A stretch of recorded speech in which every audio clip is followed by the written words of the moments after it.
Okay, well, good evening. It is now 7 p.m. on Wednesday, May 27th, 2020, and this is an open meeting of the Needham Board of Library Trustees. The meeting is being conducted remotely, consistent with Governor Baker's executive order of March 12th, 2020, due to the current state of emergency in the Commonwealth due to the outbreak of the COVID-19 virus. In order to mitigate the transmission of the COVID-19 virus, we have been advised and directed by the Commonwealth to suspend public meetings, and as such, the governor's order suspends the requirement of the open meeting law to have all meetings in a publicly accessible physical location. Further, all members of public bodies are allowed and encouraged to participate remotely. So the order allows public bodies to meet entirely remotely, so long as reasonable public access is afforded so that the public can follow along with the deliberations of the meeting. Ensuring public access does not ensure public participation unless such participation is required by law. This meeting will allow public comment by means of the chat function, which will be explained in a moment. So for this meeting, the Needham Board of Library Trustees is convening by Zoom, the Zoom app, as posted in the town website, identifying how the public may join. So for Zoom meetings, please note that this meeting is being recorded and all participants are participating by video conference. Accordingly, please be aware that others may be able to see you, and please take care not to screen share your computer. Anything that you broadcast may be captured by the recording. Meeting materials.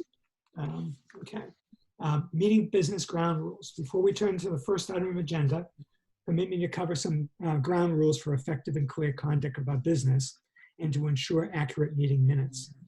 The chair will introduce each speaker on the agenda. After they conclude their remarks, the chair will go down the line of members, inviting each by name to provide any comment, questions, or motions. Please hold until your name is called. Further, please remember to mute your phone or computer when you are not speaking. Please remember to speak clearly and in a way that helps generate accurate minutes. For any response, please wait until the chair yields the floor to you and state your name before speaking. Okay. So, as a preliminary matter, let's see, I'm currently the outgoing chair, and we have some newly elected trustees, and we have an election of the new chair, vice chair, and secretary. So welcome to, or congratulations to those folks who are have either been elected to the trustees or have been re-elected to the trustee board. I want to confirm everybody's access. So when I call your name, please respond in the affirmative. Library director, assistant director, and minutes taker. Ann McFay? Yes, here. Dimitri Kyriakis? Yes, I'm here. And is it Jeff Arnold that's taking notes? Okay, great. Library board members, Rick Hardy, the chair, here. Carol Jean Thomas, current vice chair, soon to be chair. Here, yes. Okay. Anna Geralda Kerr, secretary. Yes, here. Yep. Tom Hawkins. Yep, here. Kay Cahill. Yes, here. Rob Pettit. Here. And Jay Falkoff. Yes, I'm here. Okay, great. I believe what we have to do is actually have a formal vote to elect a new chair, who will then I will then be giving up the chair and passing the baton. Is that correct? Yes, I believe so. Okay. You have no motion? So make a motion. So moved. I move that the new chairman be Carol Jean Thomas. I second. I guess we will go through the list in terms of voting. Can we maybe do all three nominations at once in one motion? Yeah. It's rather lengthy to. Do you want to amend your motion? I will. The vice chair will be Anna Geraldo Kerr, and the new clerk secretary will be Whose turn is that? E, K, Ah, Cahill. Allison Cahill. K, Cahill. Kay Cahill. Okay, so anybody want to second at the, what was the motion that was amended? Seconded. Okay, so I'll run through the members. Myself, I, Carol Jean Thomas, Aye. Anna Geralda Kerr, Anna Geralda Kerr. Anna Geralda Kerr. yeah, I, okay. Your vote? I'm sorry. I, Anna Geralda Kerr. Tom Hawkins, Aye. Kay Cahill, Aye. and Rob Pettit, Aye. and Jay Falco. Fialkov, aye. Okay, so unanimous. So I get to hand over the reins to Carol. Thank you, I think. Um, Next on our agenda, I guess, is the minutes for the March meeting, which is was our most recent meeting, having been prevented by the pandemic. I did want to just mention, as I see here, in looking at our bylaws, that we had gone to the president, then the chair, the vice chair, then secretary is like the person whose turn it is to be chair, then the person who will be the following year and the following year after that. But there's actually nothing in our bylaws that requires us to do the secretary. Maybe we want to change that, but just a comment. Go on to the minutes of March 10, 2020. I will go down the list and see if anyone has comments or changes for that. I'll just, I guess, start at the top. I think it's easier if we just sort of go down the list each time, if I can find my list. Here we go. Rick Hardy, do you have any changes to the minutes? No, Any comments? no. Okay.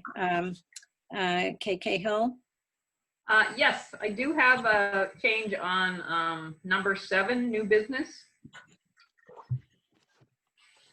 So I felt that it didn't really capture what I was trying to say. I appreciate the effort, and I know a lot was said. So I would like, may I read out how I'd like it to read? Yes, please. Sure, okay. Number 7, the first sentence is fine. The library's website was raised as a point of concern, and then it didn't really say what I said. So I would like it to say, Kay noted that the main landing page has a large photograph taking up most of the space. Is Jeff, you writing this, or? I'm trying to. Okay, let me know if you got it. Can you repeat that again? Sure. It should read, Kay noted that the main landing page has a large photograph taking up most of the space. Okay. I have one other sentence that the next sentence should read, other departments like police and DPW post regularly updated information and links on their main landing pages.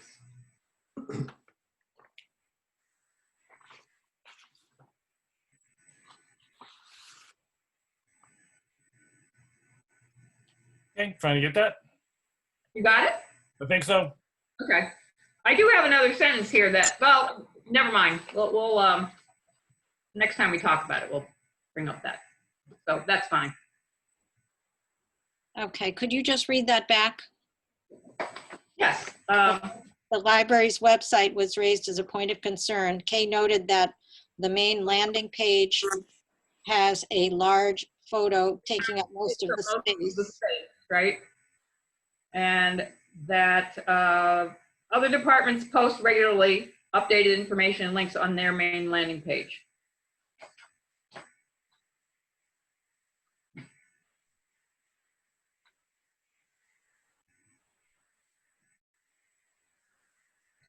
Thank you. there any other comments from you, Kay and Kay? Nope, that's all. Thank you. Anna, No comments. Rob? Rob, any comments? Sorry, no comments. Jay, you were not, I can't recall whether, were you there? Yes. I actually was there. Yes. I don't have any comments on the minutes. I have a question. If there's something that's addressed in the minutes, but that's not otherwise referred to on today's agenda, would we talk now about the subject that was covered in the minutes? No, Okay, no, I think we'll wait until later. okay. And let's see, who did I miss? Myself.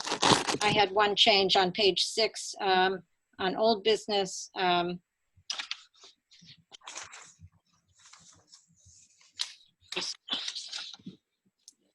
Oh, 1, 2, third full paragraph next to last line, town council, COUNSEL.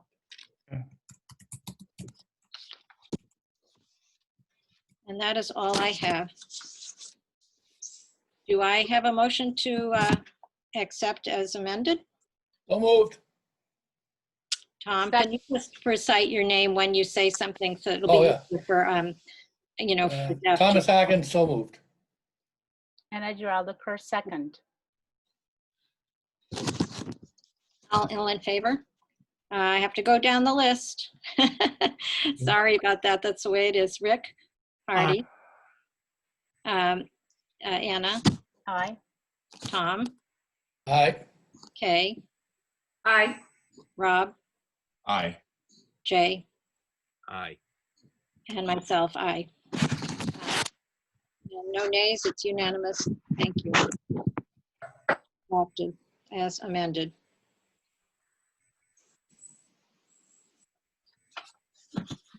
Okay. So next, I guess we'll go to Steph Clayton. Can I just see that, Steph, that you are there? You're logged in Yes, I'm up here. I'm above you on my screen. on the reference department. Yeah. Yes. And I guess it's your turn for department report. If you'd like to go ahead. Okay.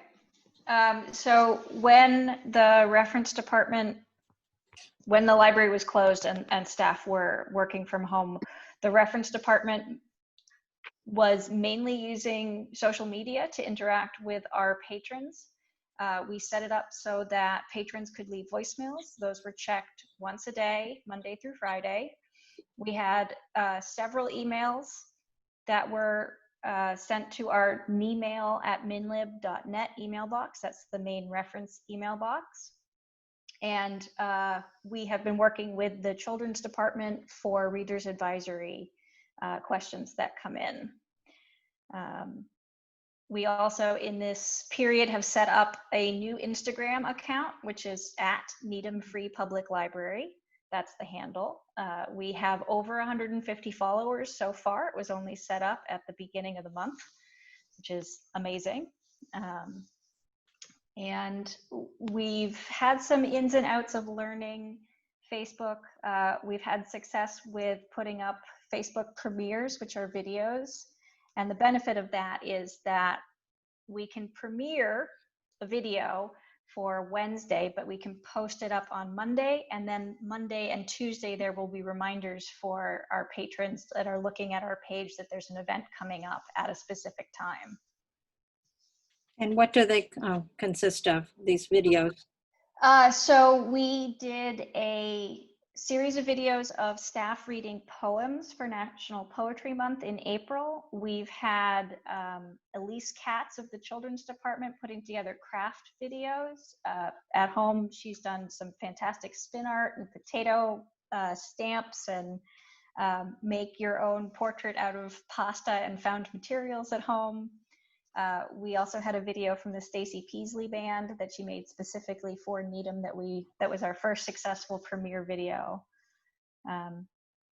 Mainly it's that we have shared some fun, light videos from other web services around the internet. So the Georgia Humane Society had some puppies and kittens that visited the Georgia Aquarium, and it was just a happy, light thing that we posted early on in the middle of March. And it seems like, I've been keeping a pretty close eye on all of the social media, and it seems like it's been getting a pretty positive response from what I can see. Yes, we're getting a big response. Working with Cynthia Roy Gonzalez, the town's communications officer, she was giving us some advice prior to the pandemic. The communications people from different town departments were meeting monthly. And one of the things was to go through and invite people to like your page who have either commented or liked posts. So Sarah Breen, my AV reference specialist, and I have been going through and inviting people to like our page. I think we've gotten a very good response from the community, and thanks to Rick Hardy for sharing to the Needham MA Facebook group. We have some good communication going on there too.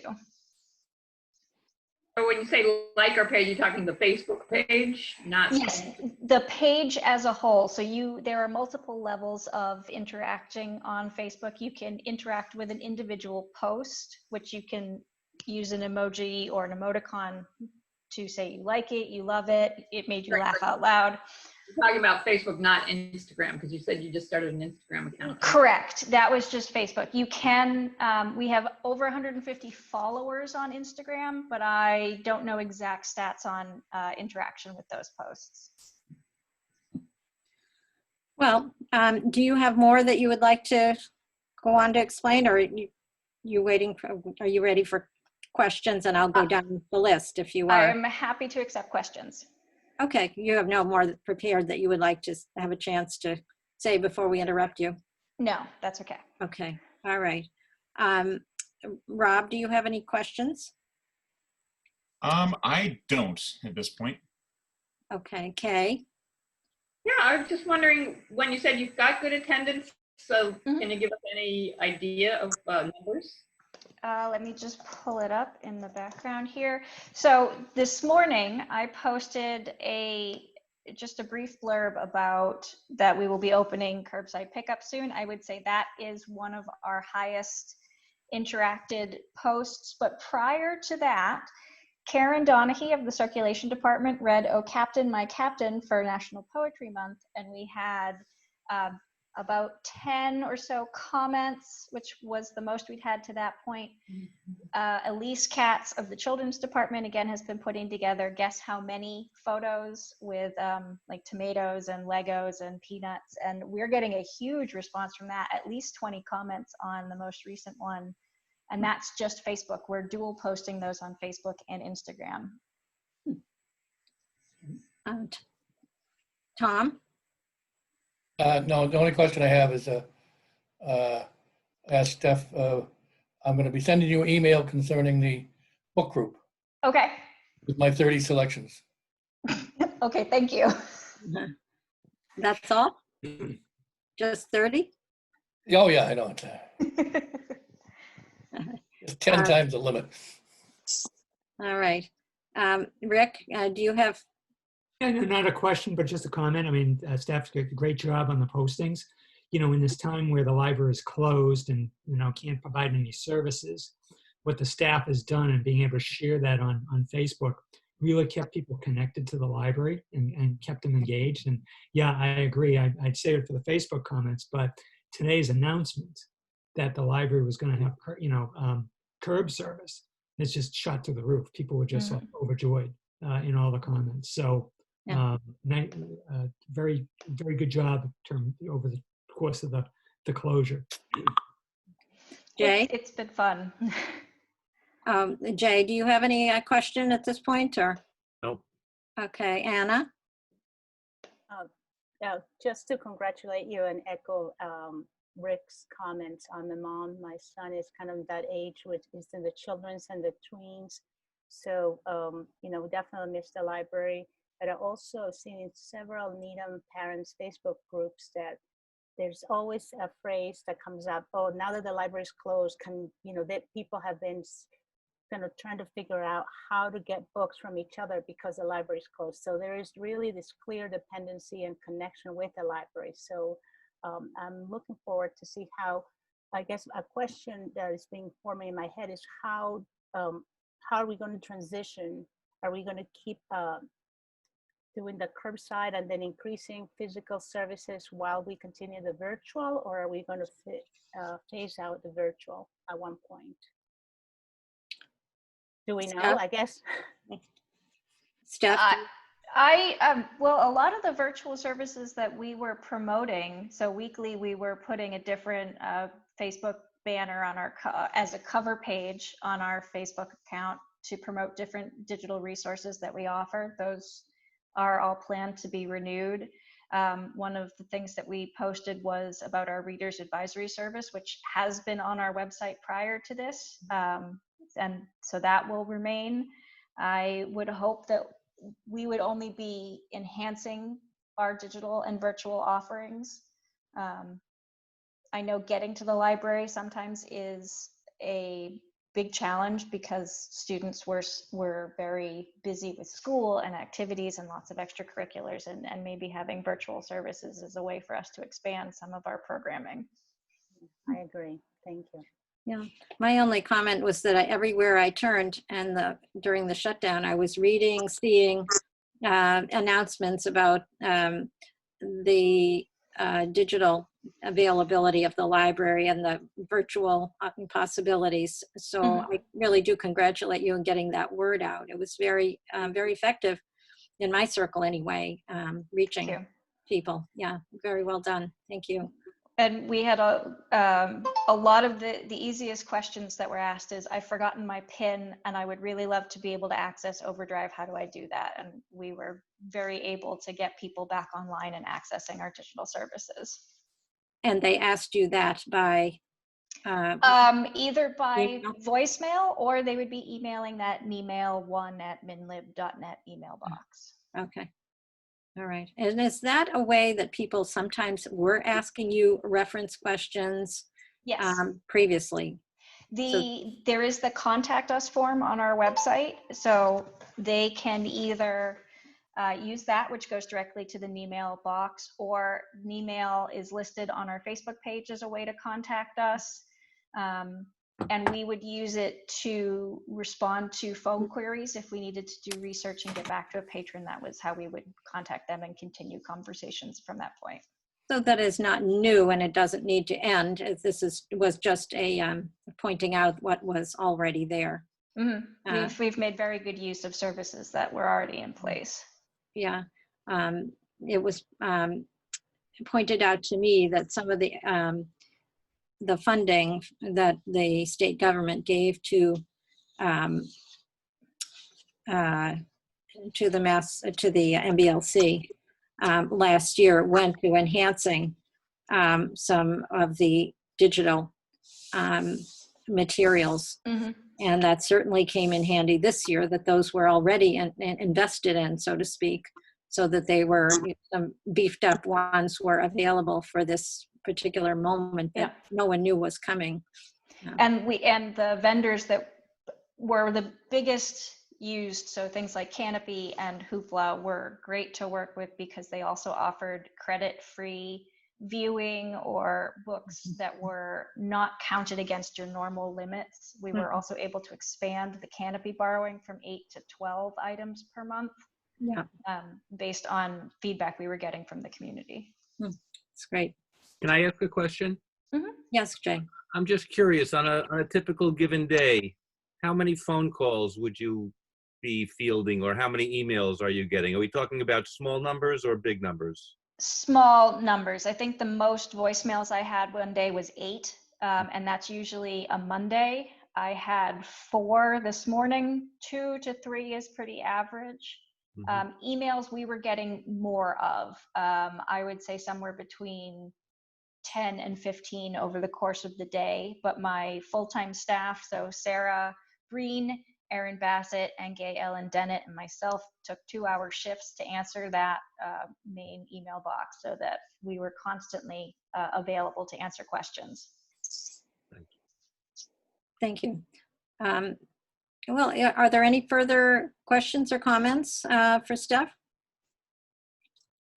In that case, thank you very much, Steph, and look forward to the continued good work you're doing.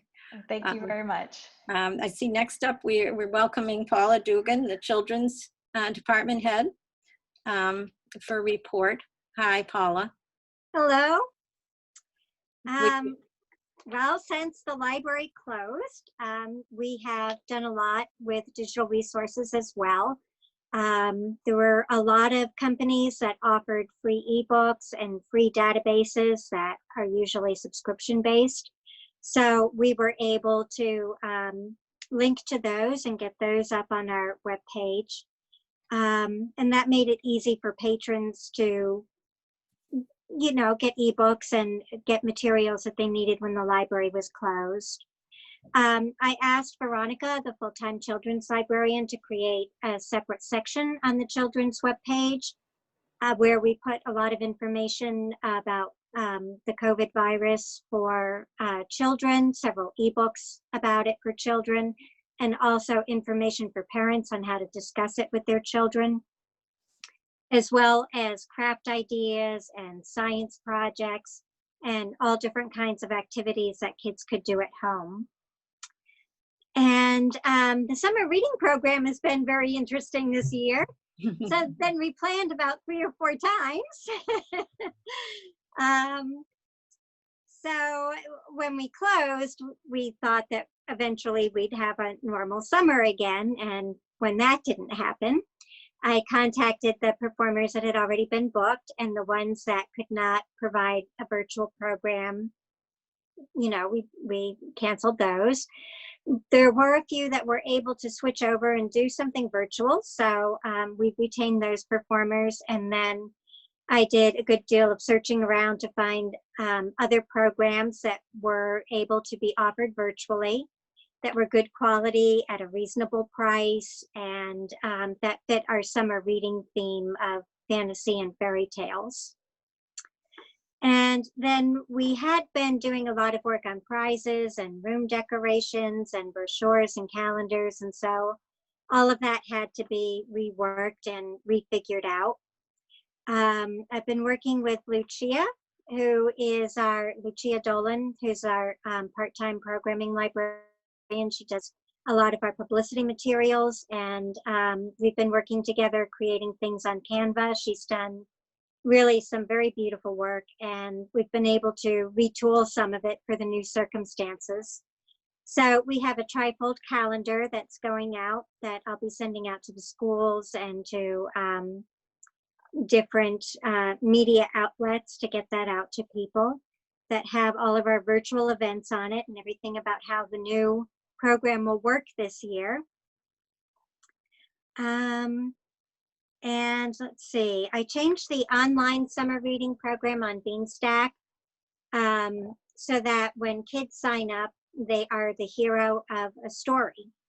They are on a quest because an evil wizard has cast a spell on the kingdom of Weaselot of eternal boredom by making all the books disappear. So they have to go on a quest through the enchanted forest and earn a badge of honor from each different magical creature that they encounter there. And if they read for 16 hours, they'll get all the badges. They get one for every 2 hours of reading that they log. And when they log 2 hours of reading, they get a little bit more of the story and advance a little further through the forest until they reach the castle. And when they reach the castle with the badges, that breaks the spell. And if they read for 17 hours or more, they achieve knighthood. So we figured that by having them be the hero of the story and getting a little more of the story each time, kind of like video game style or Dungeon and Dragons style, that will keep kids engaged and keep them reading and keep them logging through the summer. So I also created an early literacy summer reading program online. And with that one, the adults read to children 0 to 3. And when the adults log, that they get a digital badge, and they also get an early literacy tip. So something that they can do at home with their child to help their child be prepared to learn how to read. And I made Steph and Erin administrators on Beanstack so that they could also do a virtual program this year for summer. And I updated the online badges for 1,000 books before kindergarten. And I asked Lucia to do a paper reading log. We always had one every year, and there were a lot of people who would come into the library and prefer to log in paper. So I was trying to figure out how to help those patrons that preferred to do it that way, and also to reach patrons who may not be online. So we created, or she did, a beautiful paper reading log that kids can color in that uses the same story as we're using online. And we're going to try and see if we can get that printed in the newspapers, put it in the bags for curbside delivery, and find other ways of getting that out into the community as another way of reaching people and getting them to participate. So I also did a webinar for the Mass Library System on storytelling. There were a number of librarians who were posting online that they were having trouble doing online story times because books are copyright and it was hard to get permissions and permissions expired. So I did a workshop on how people could use stories from the oral tradition that don't have copyright issues. And it really fits in this year with everything being about folk and fairy tales. So the workshop was on how you can find these stories, how you can memorize them, how to use voice movement, characterization, and then how to adapt all of that to doing a program with it on Zoom. Lucia has done some wonderful escape rooms that she's created in Google Forms. And she also published information on how other libraries can create those in the National Collaborative Summer Library Program newsletter in April. And since then, she's been answering questions from other librarians on how to do it. Several other libraries have started creating these kinds of escape rooms. And the Tulsa City County Library in Oklahoma asked permission to use one of Lucia's escape rooms and crediting our library. Let's see. So I've sent information about the summer reading program and about the activities online and the programs that we're doing to the schools for inclusion in their online newsletter, and to Gay and Lucia for press releases and Facebook postings in the newsletter. And Lucia has also been expanding and looking for new avenues of getting the word out. Veronica and Mariana in Children's have gotten Assabet up and running. So this means that people can go to our webpage and sign up for programs online. And then they automatically get an email reminder and they'll receive the link for being able to join a virtual program. So that keeps the link private to the people who are registered. And it means that we're a little less susceptible to Zoom bombing. Lucia's received a lot of videos from our regular library music performers, which Steph has been posting to Facebook. She set up sessions to create a virtual Read to a Dog, which was a program we had been doing in the library. Veronica and Mariana have been offering a virtual Lego club.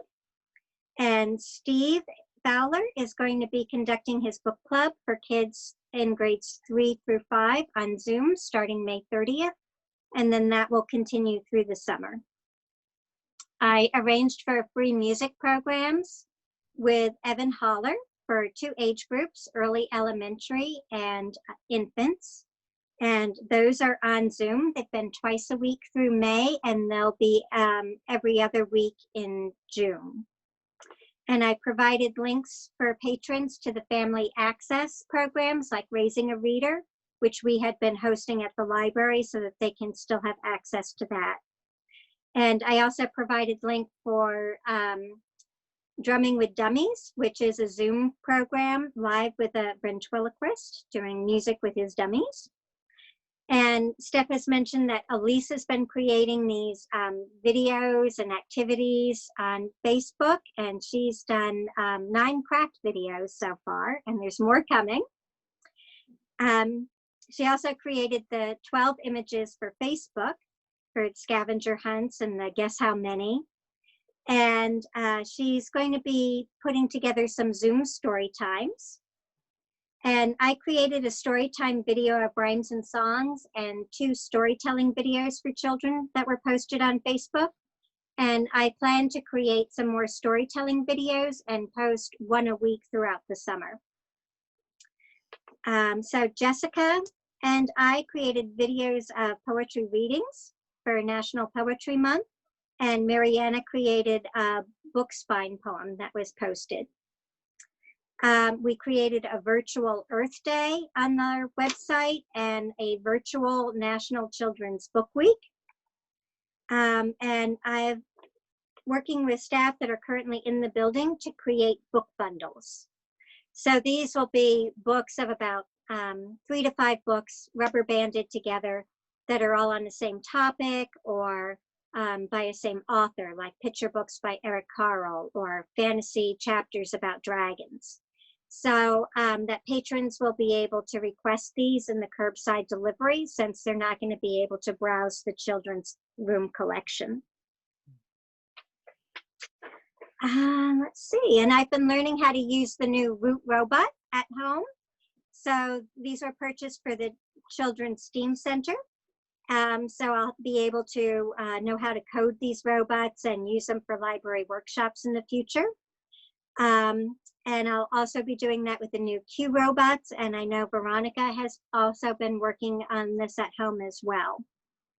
We've been attending, all children's staff have been attending like many virtual meetings and workshops and webinars and online conferences. And one that I attended that was especially useful was a week-long conference by Wonder Workshop, which creates the Dash and Dot and Q robots. So I received a lot of good ideas about all different kinds of workshops and programming that I can do with those robots. So overall, I think the entire children's staff have been very resourceful in adapting to the situation and trying to create virtual programs and ways of getting our services and programs to the public in spite of the closure. Thank you very much. Let me just go down the list so that people can take their turn if they have questions or comments. Let's start with you, Jay. Question or comment? Yes, thank you. It seems like you've certainly been very busy. We definitely have. So my first question is, have any kids reached the castle or obtained knighthood? Not yet, but the program has only just started. It's And just started. Do you have a sense of how many participate? Yeah, I can get that off Beanstack, but I don't have it right at the moment. Mm-hmm. We usually have anywhere between 700 to 900 in a normal year. So it'll be interesting to see what happens this year. So thank you. And my other is more a comment than a question, which is anecdotal based on my life and the life of others I communicate with, which is that there's a new world out there of grandparents reading to grandchildren over Zoom. And it's likely to continue to be significant for the foreseeable future. And it's an area that you may want to, focus on as a niche of interest to, I think, what is potentially a large part of the community. Oh, that's a great idea. Thank you. Yeah. All right, Rob, any questions or comments? I don't have any questions, just a comment, which is that, fantastic job. Again, I've been seeing a lot of these posts come out. I know that my girls have watched at least a couple of the videos that have been posted. So thank you for getting those out there. Thank you, Kay. Kay, next. Yes, I really congratulate you for all those many interesting programs and video ideas. And I'm wondering, my question really would be about outreach. It sounds like you're, as I know, as a content creator, you can create great content. The hard part is often getting people to see it. And I'm just wondering whether that's been a struggle so far, getting, response and signups, and how's that been going? It was slow at first. Our first Tucker the Dog had, less than normal participation. Some of the programs when we first started off, the participation was slow beginning, but now actually I think we're doing very well. Good to know. Tom? No comment. Just think it's doing wonderful. Let's congratulate you for your work and what you've done, what you're Thank doing. you. Thank you. Anna? I want to join my colleagues here and congratulate you as well. I'm glad to hear that you and your staff have adapted and are continuing to offer the best service possible.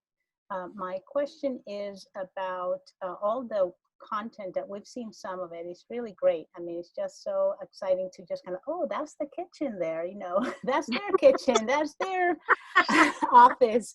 So it also brings in a personal connection, with the people that you see at the library. So I think it's definitely a plus to have, to get through this level of virtual connections. So, but my question is, the all this content that you're creating, where is it being housed? This is a website, YouTube channel, Facebook, all of the above, some of them? Well, the videos that Elise is doing, of the Guess How Many, or the craft programs, the craft ideas, the demonstrations, those are on Facebook. The summer reading performers, most of those are all going to be live through Zoom or a recording through Zoom. One of them will be a recording that's going to be, patrons will be able to access it at their leisure anytime, day or night, for an entire week. The others will be more live programs. The storytelling videos, a lot of the anything video has been through Facebook, but then like Read to a Dog or the Legos, those have been through Zoom. Okay. The reason I ask is because I realize, and you have already covered this issue of access. There's some folks who may not have computer, they may have not internet, or may prefer to do things offline, but not everybody has Facebook also. So I'm wondering if there is another medium that may be more, YouTube, I know the libraries already has a YouTube channel, so there's a possibility that may be more accessible. Not everybody, you just go to YouTube and search. You don't have to have an account. So I wonder if that is something to consider, because if you have a variety of programs, that may be a way to also to cover the outreach issue that Kay mentioned. Yeah, not that you're having an issue, but you may be able to even grow bigger, faster. Right. And we have posted some of the videos on the Mass Board of Library Commissioners has created a page for all different libraries to post the videos that they've been creating of their programs. So we have posted several there as well. Wonderful. Okay, great job. Well, thank you. Let's see, Rick. Yes, Paula, as usual, outstanding outreach. Your outreach is always exceptional in bringing more people and people into the library and then sending out services to folks. Certainly at this point in time, to folks in the videos on Facebook and the crafts, I think are really resonating people when they're sheltered in place. So thank you on that. On your Storytime workshop that you conducted, how many people did you have participate? I'm so glad I did not know this at the time. Afterwards, April Mazza told me there were something like 270 some odd people. Oh my gosh. Is that throughout the state or throughout the country? I believe throughout the state. Wow. My wow. gosh. And then the question on the book binding for curbside pickup. How would patrons know that's accessible to them, because they can't browse? So Right, we're working on that now, and what I'm thinking is to create a list on the website And we have put it, we're trying to just mention that it's something that's going to be available, like in the summer reading materials that we're putting out now. And, of course, it'll go out to the schools. So I can put a list in the school newsletters that go out, and we can put a list online. I'll see if maybe we can get it printed in the newspapers. So if we have a list of topics, like these are the topics of the book bundles that are available. And then people would call the CERC desk and say, can I have the book bundle on dragons or whatever it is? Because obviously, with the way children work, the parent will say, well, what would you want to read about? And they go, oh, dragons or whatever. So it's really nice to be able to, it's a great idea in terms of book binding. So they get a choice of what they could read, what they may, a book resonate with them, and maybe not one wouldn't, but they have a choice. And it's a nice little package. We have a lot of the books from last year's school suggested reading list too, because I always get those in multiples. There was no list this year that I'm aware of that I've been watching. And I don't think anything was done this year because of the way the school year went. But I have all of last year's books, and those are by grade level too. And they're books that have been recommended by the school librarians. So we'll definitely be making bundles of those. Yeah, because for those folks who are rising up a grade, they can always choose last year's grade level books to look at. Yeah, great idea.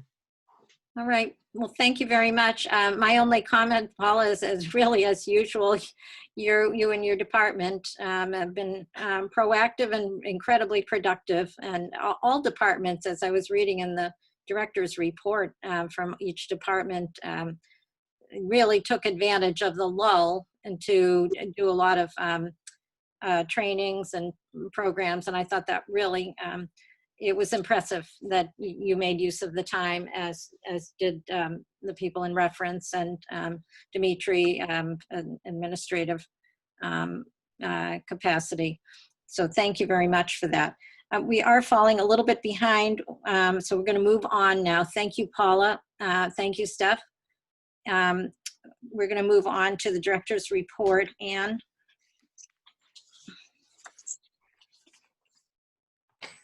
Can you hear me? I've unmuted. Can you hear me? Yes. Yes. All right, good. Do you have any questions about the first part of my report up to the point where there's information for agenda items? It's on pages 1 through 10. Are there any questions? So I'll have to go down the list, I think. Let me just review for myself whether, if we do it in that fashion. This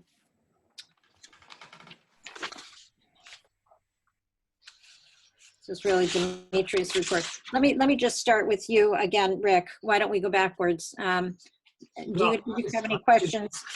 There's a ton of work that's been done in terms of the self-development and for the staff in terms of all the subjects that they've dealt with.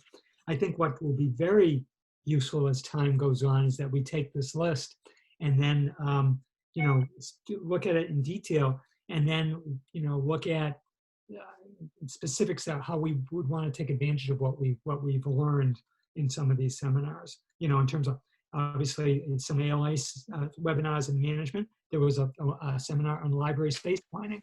So that'll be interesting to see if there's some lessons learned there. But there's a lot to dig through here. So. Yes. Yeah. True.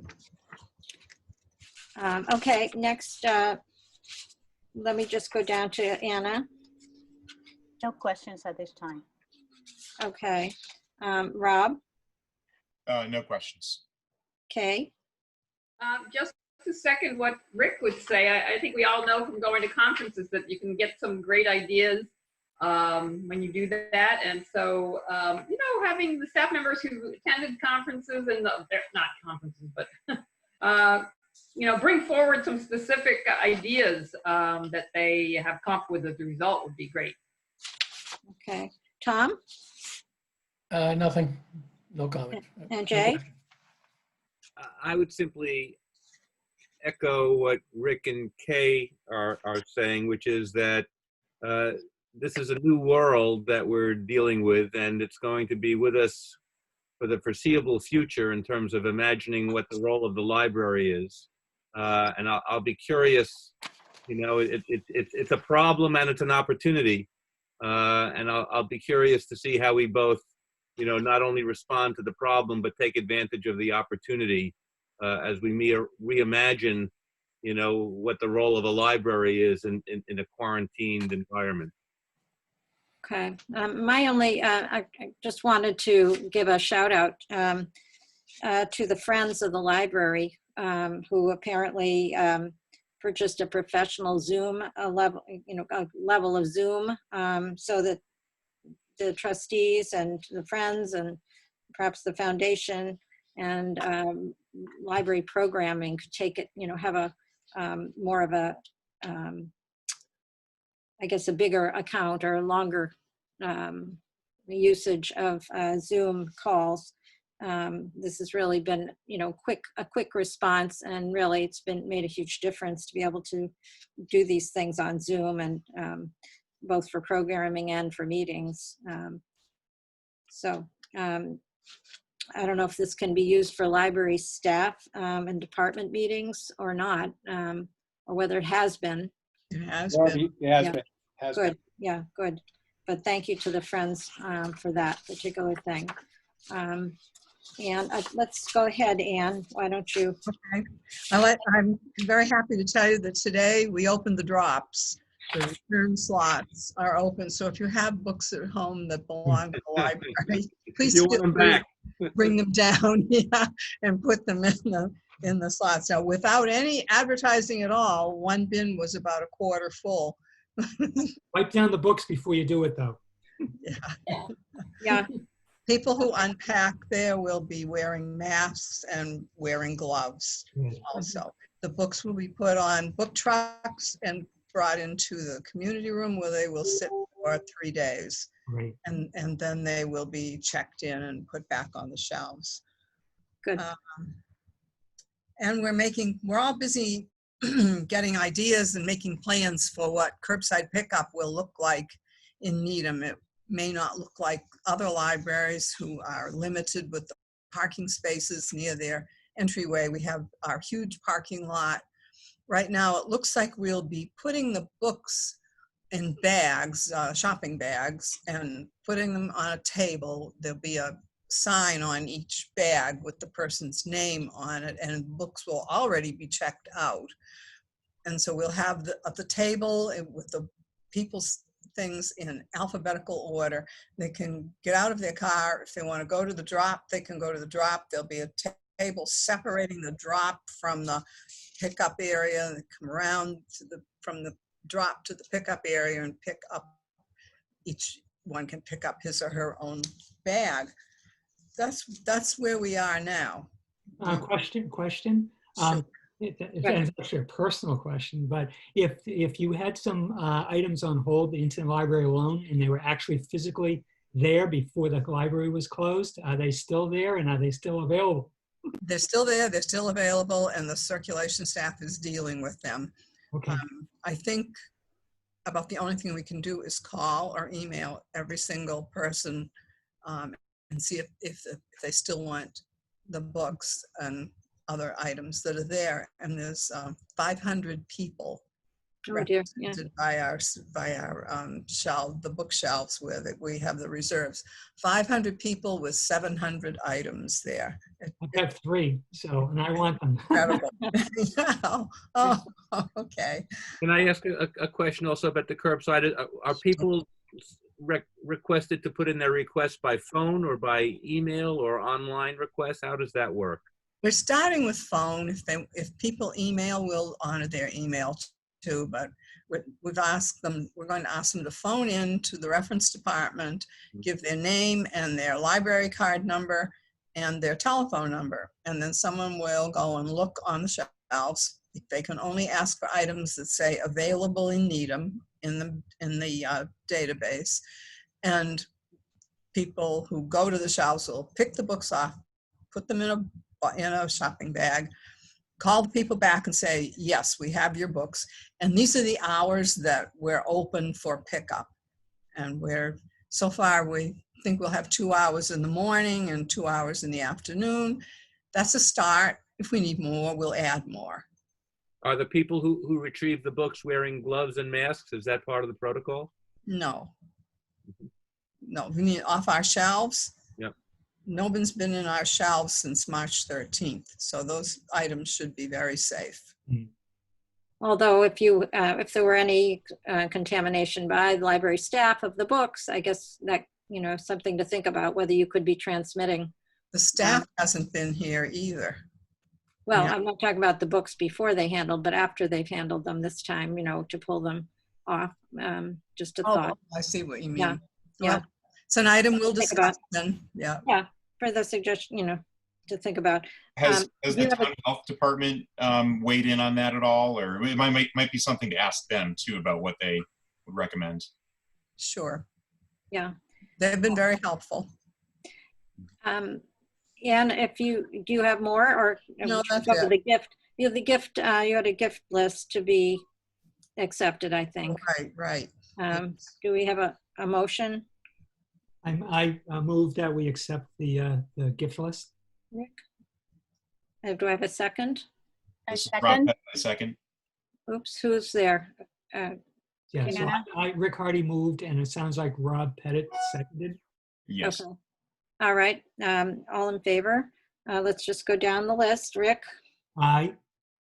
Tom, Aye. Hannah, Aye. Kay, Aye. Rob, Aye. Jay, Aye. and Carol. Yes. Yay. Aye. All in favor, unanimous approval. So that is approved. Is there anything else before we go to buildings and grounds, Anne? No, nothing else. Okay. Is there anyone who would like to speak into the buildings and grounds portion? I'll just, without reiterating what I wrote, tell you that it's a beautiful day today. The air conditioning was turned on. We're Good. quite happy with that. Yeah, mine too. Let's move on then to some financial reports.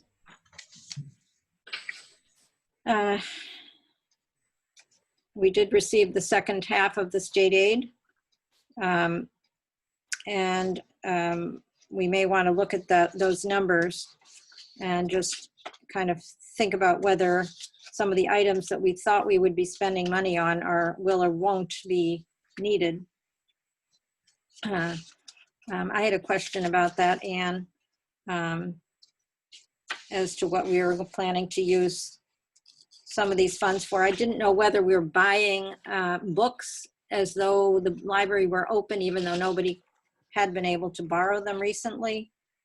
We are still buying books. We hadn't been because we were closed. Delivery was difficult, but as of tomorrow, people will be putting their orders in. They've been saving their carts up, and they'll be able to send them off to the different book jobbers and audiovisual handlers. And people will still want to read the new books. Yes, I mean, maybe they will have already read them online or some other place, but yes, I think that's true. That actually was a budget item, but on the state aid portion, will the salaries that were set aside for pages to pack and unpack, are we going to be having some cash we could allocate to something different because they were not doing? From that salary, no, because the person is still on staff and he'll be unpacking the boxes pretty soon. Delivery should start up within the next few weeks. Okay. All right.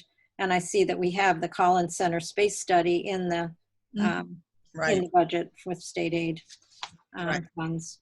Excellent. I think later on we'll talk a little bit about that, the status of that. Is there anyone else who has a comment or question about the financial reports. I just have one, actually, quick question.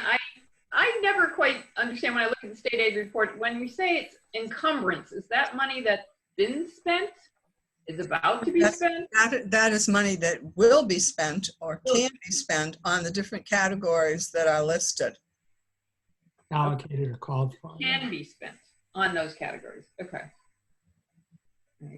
It's sort of budgeted. Is that more or less it? Right. Yeah. Okay. Okay. Thank you. Do we have a statistical report?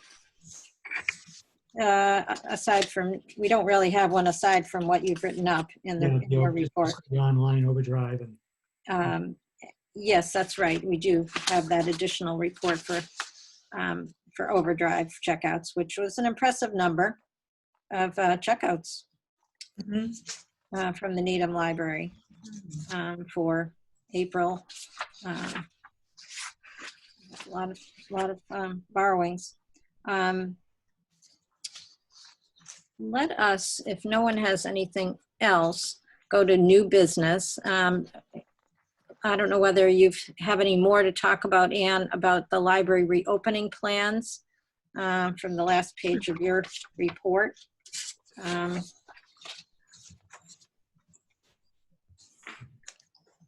I can't give you a date that the library will open in any form, and I can't tell you how long curbside delivery will last either. It depends on a lot of things. You know, is there going to be another rise in the number of cases as we get closer to each other again, or not? Or for the summer, will it go away and come back in the fall? These are questions I cannot answer. Yeah, well, I think the best you're doing what you can do, which is to keep consulting with the health department and abiding by the guidance from. I can tell you that some libraries started curbside delivery a week ago, and they were bombed, just bombed. People were so anxious to get back and get some books to read. They couldn't handle the business. Oh. Probably have the same case based on Facebook comments today.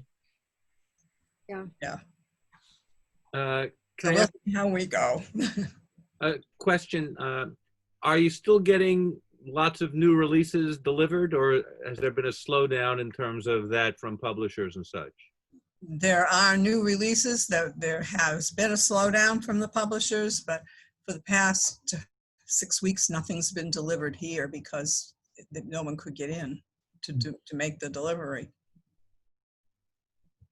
I see. So right now, some of our books that were ordered before we closed will get re-delivered. So, and then we've got carts with our different jobbers that cover the books that were published in March and April, and they'll all start coming in with the new books from June and so forth too. I wonder, because we in a remote world, we lose the ability to browse, but is there any way to do the equivalent of identifying the new releases that have come in so that people become, who are looking to check out books curbside would be aware of that? The same way you have that new release section, and when you're in the library, is there something that could be the equivalent of that? I'll have to look into it. Good idea. Yeah. We do. Needham borrowers are very sophisticated, and I'm pretty sure they're all checking online and checking in the bestseller lists and so forth. So it's hard to keep up with them sometimes. Yeah. Okay. If we're, I think that this is it's kind of a moving target, this business of reopening, and I don't know that we're going to be able to get to the bottom of it. So I think really for economy of time, I'm just going to move on. We're getting a lot of other things done at the library, it seems, while we're uncertain about some of our regular services being the timetable for reopening. It looks like Paula has been busy drafting some policies that seem like a good idea for the children's department, or children in the library, and children uses of the STEAM center in the within the children's room. I don't know if Paula is still with us. No. I don't believe so. I think she might have. I don't see her. No, I don't think she's. And she's not an attendee now either. Yeah, okay. So I think we can just go with what's on paper. I've read through, my impression is that these are probably very good topics for policies, but they probably will need to be kind of looked at a little bit more thoroughly to make sure that the language is consistent throughout our policies about who can do what in the library, and make sure we're not creating confusion or conflicting messages about different things.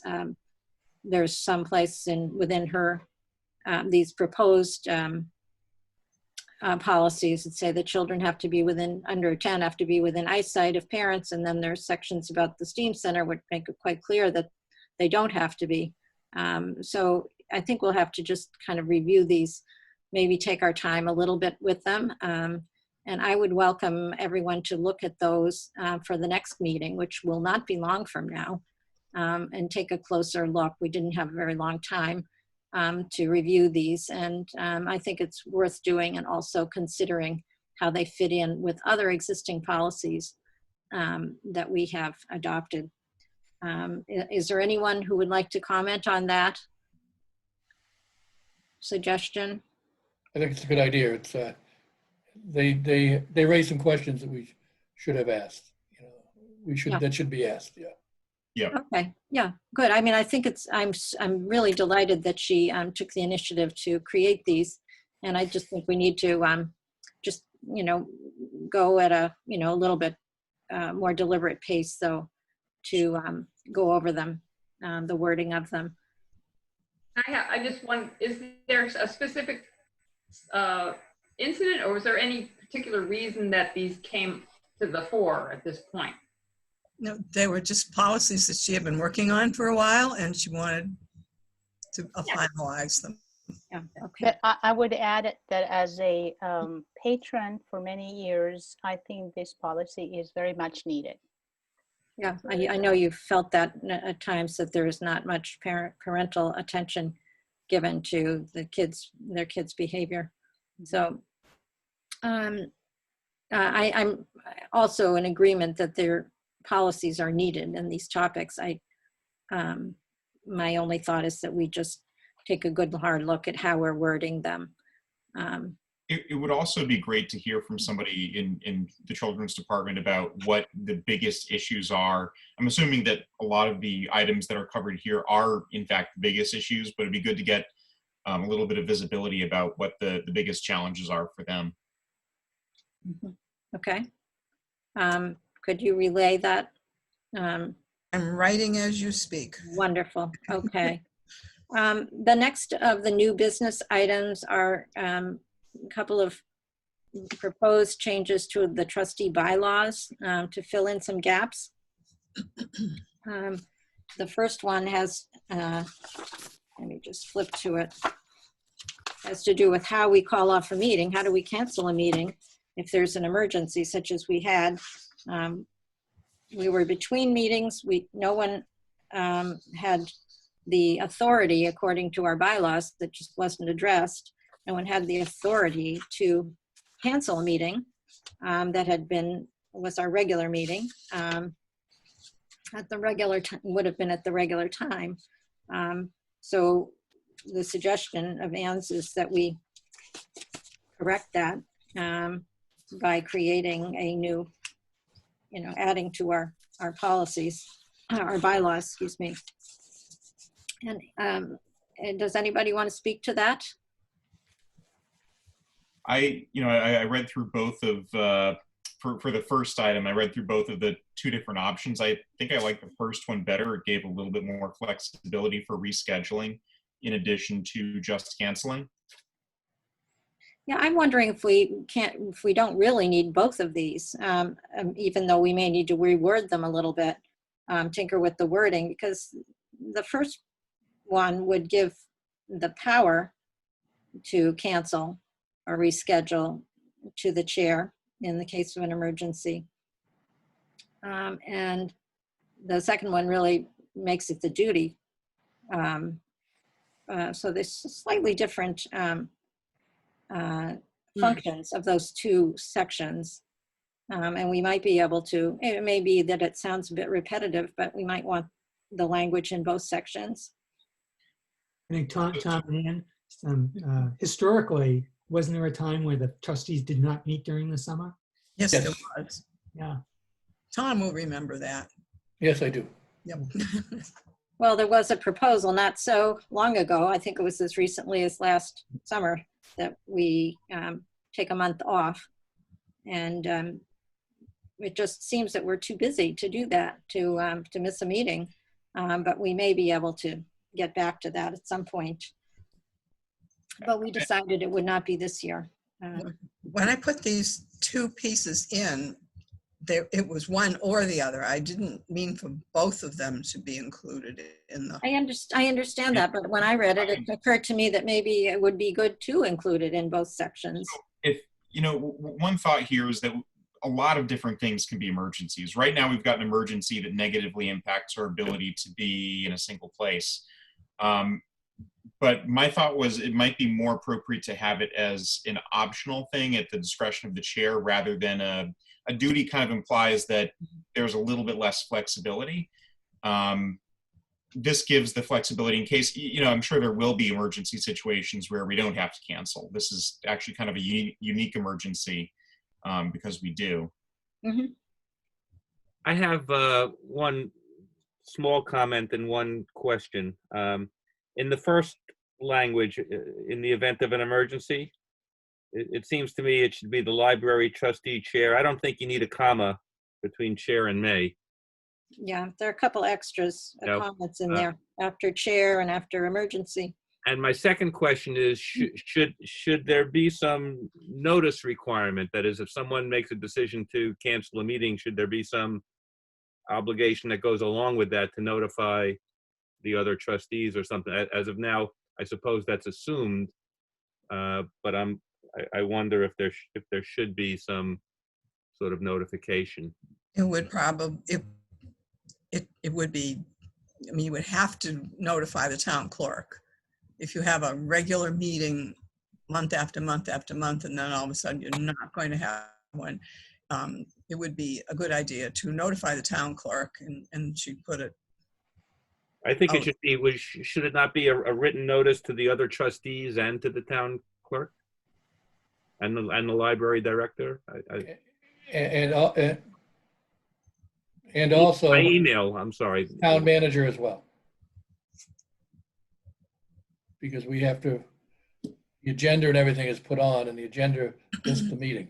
I could be wrong, but I think you're overdoing it. If you cancel a meeting, automatically I would notify the rest of you and the town clerk. Well, maybe didn't think of the town manager, but I should. Mm-hmm. Well, if you never had noticed a meeting, there would be no meeting, correct? Within 48 hours, you have more than 48 hours ahead, you have to notice a meeting. Yeah. Right. We always schedule the meetings well in advance on the schedule. Yeah, but the agenda doesn't get posted until pretty close to the meeting date.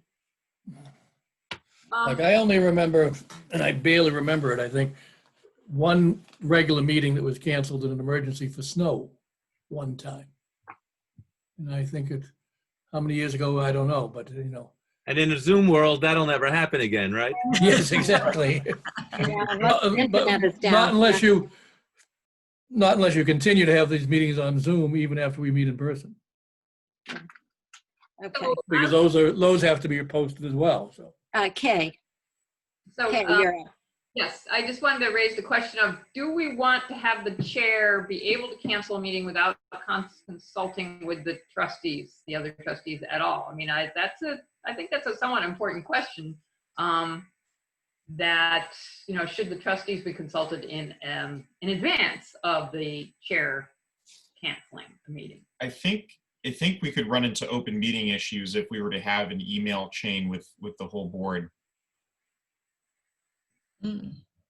There are various reasons. There could be an emergency, or it could be that the chair is aware that there will not be a quorum available because several ones have become sick or away or something. There might be times when, just rather for economy, not to waste people's time getting together and having to continue a meeting where there is no quorum, the chair would choose. Yeah, but I guess what I'm saying, should the chair send out an email or notify the trustees that there is a reason for potentially canceling the meeting, and then the trustees would, basically sign off? But Rob suggests that would raise issues on the open meeting deliberations question.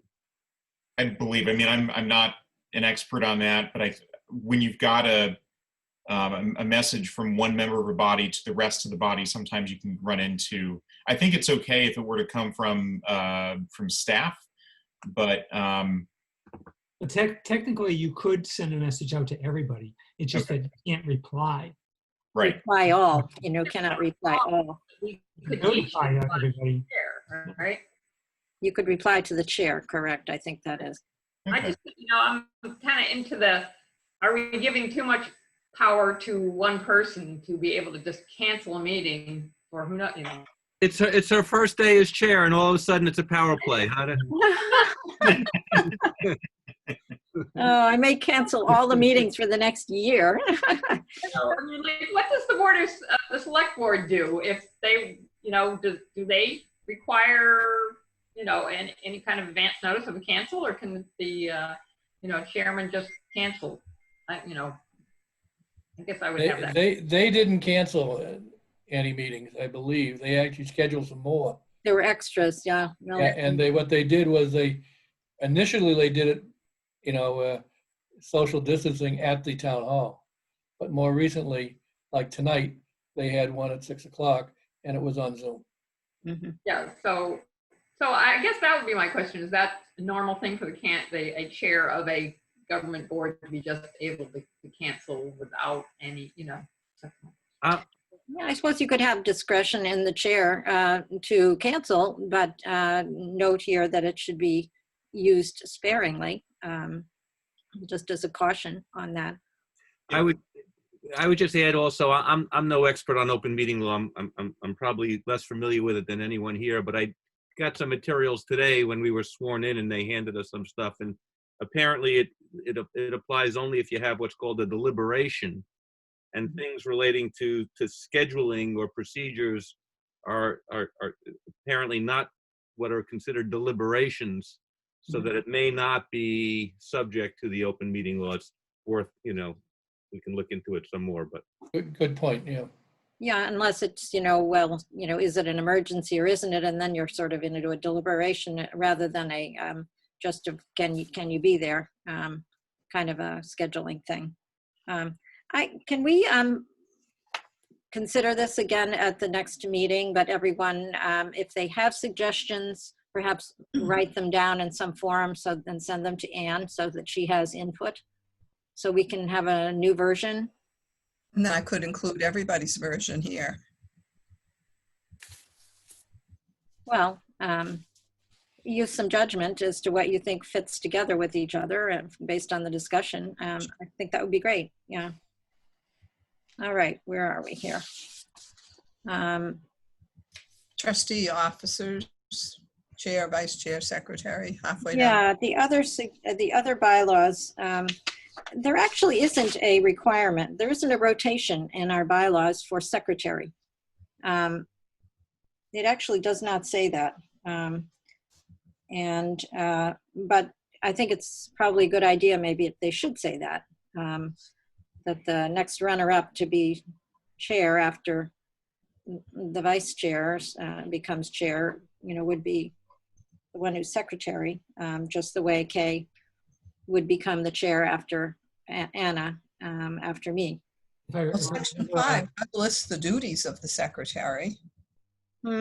Section 5 does list the duties of the secretary. But as far as who is the secretary, who becomes, there's no rotation specified as far as I see. Right, because if I remember our deliberations, Carol, you and I and Greg, when we went over the bylaws, we thought that, I guess we just never put it down paper, in terms of the rotation. That was always. Well, it actually, our bylaws do say that it is, to be one of among the trustees, and that there can be repeats. It doesn't have to rotate every year. That was what we wrote in Right. to the current bylaws. So I think we, in the back of our minds, we always thought that the next incoming after the vice chair would end up being the secretary. Might be a good idea, and you could encourage that to happen.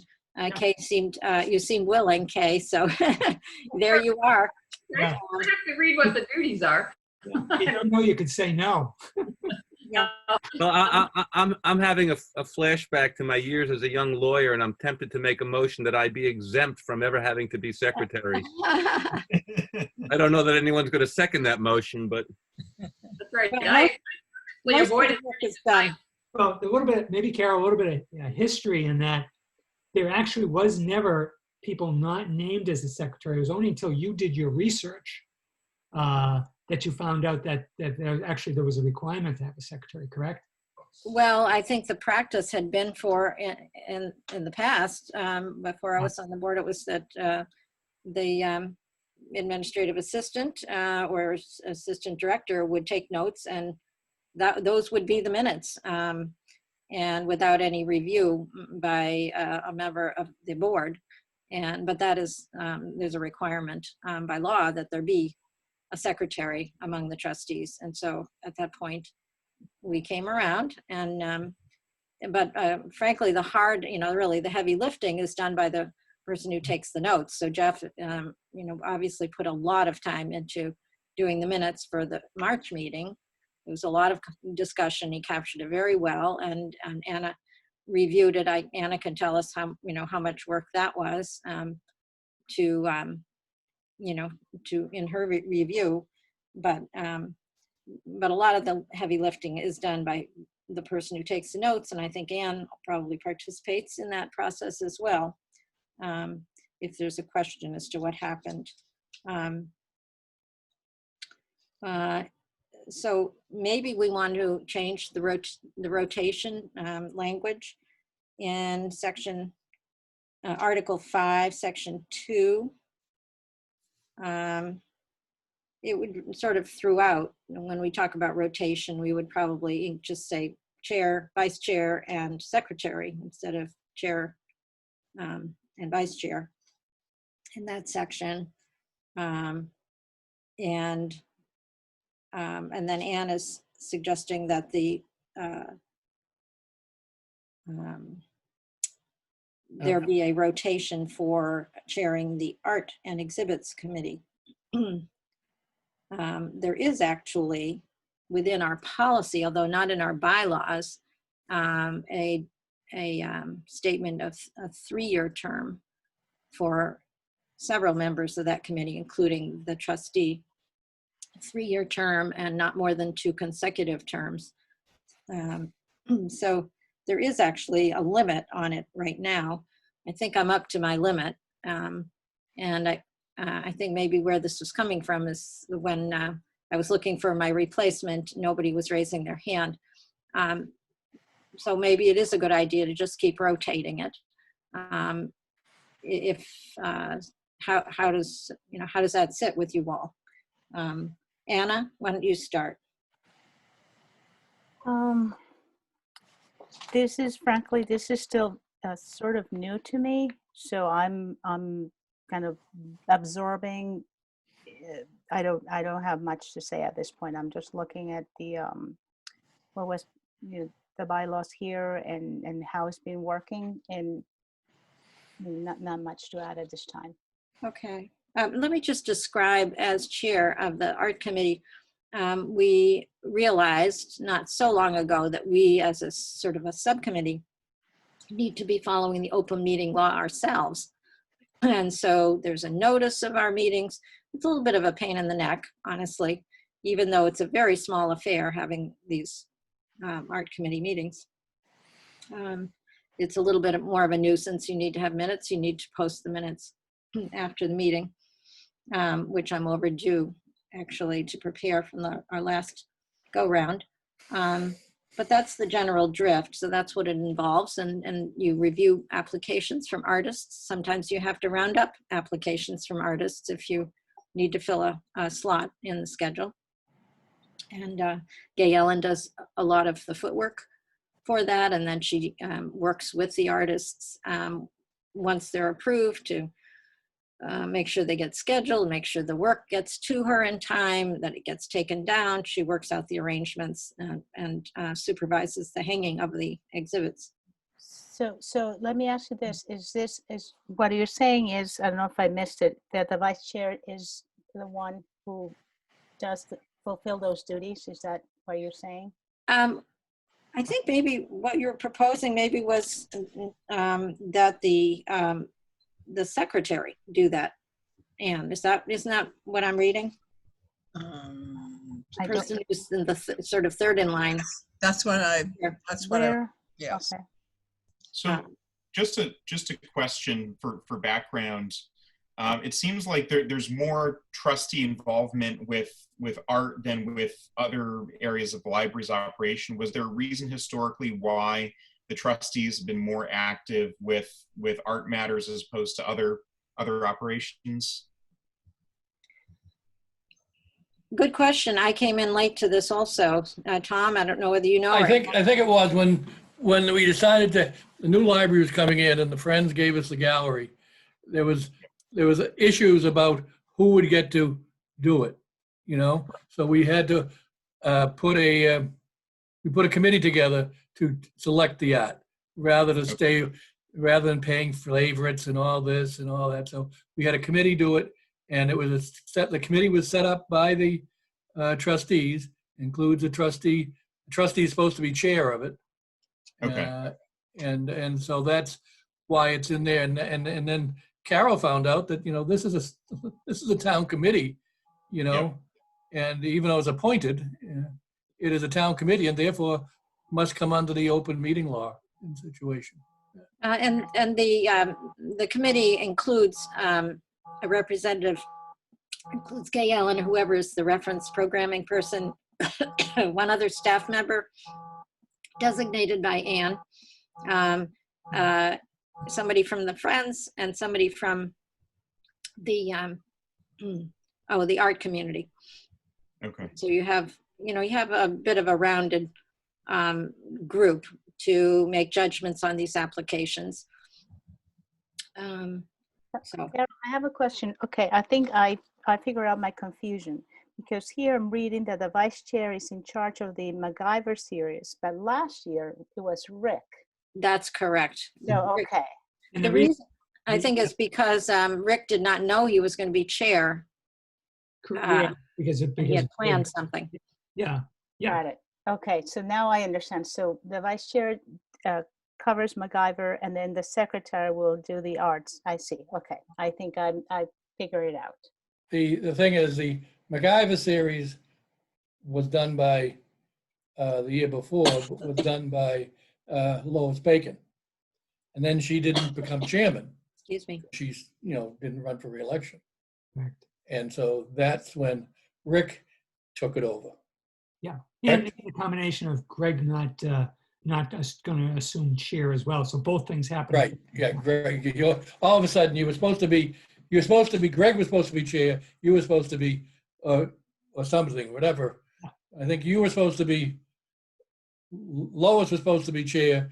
Greg was supposed to be vice chair, and you ended up being the person. Yeah. Being both. Got it. Okay, great. Right. So I think it was an anomaly last year. I guess that's the upshot of that. One question I have, may I, Chairman? Please. How has this rotation been?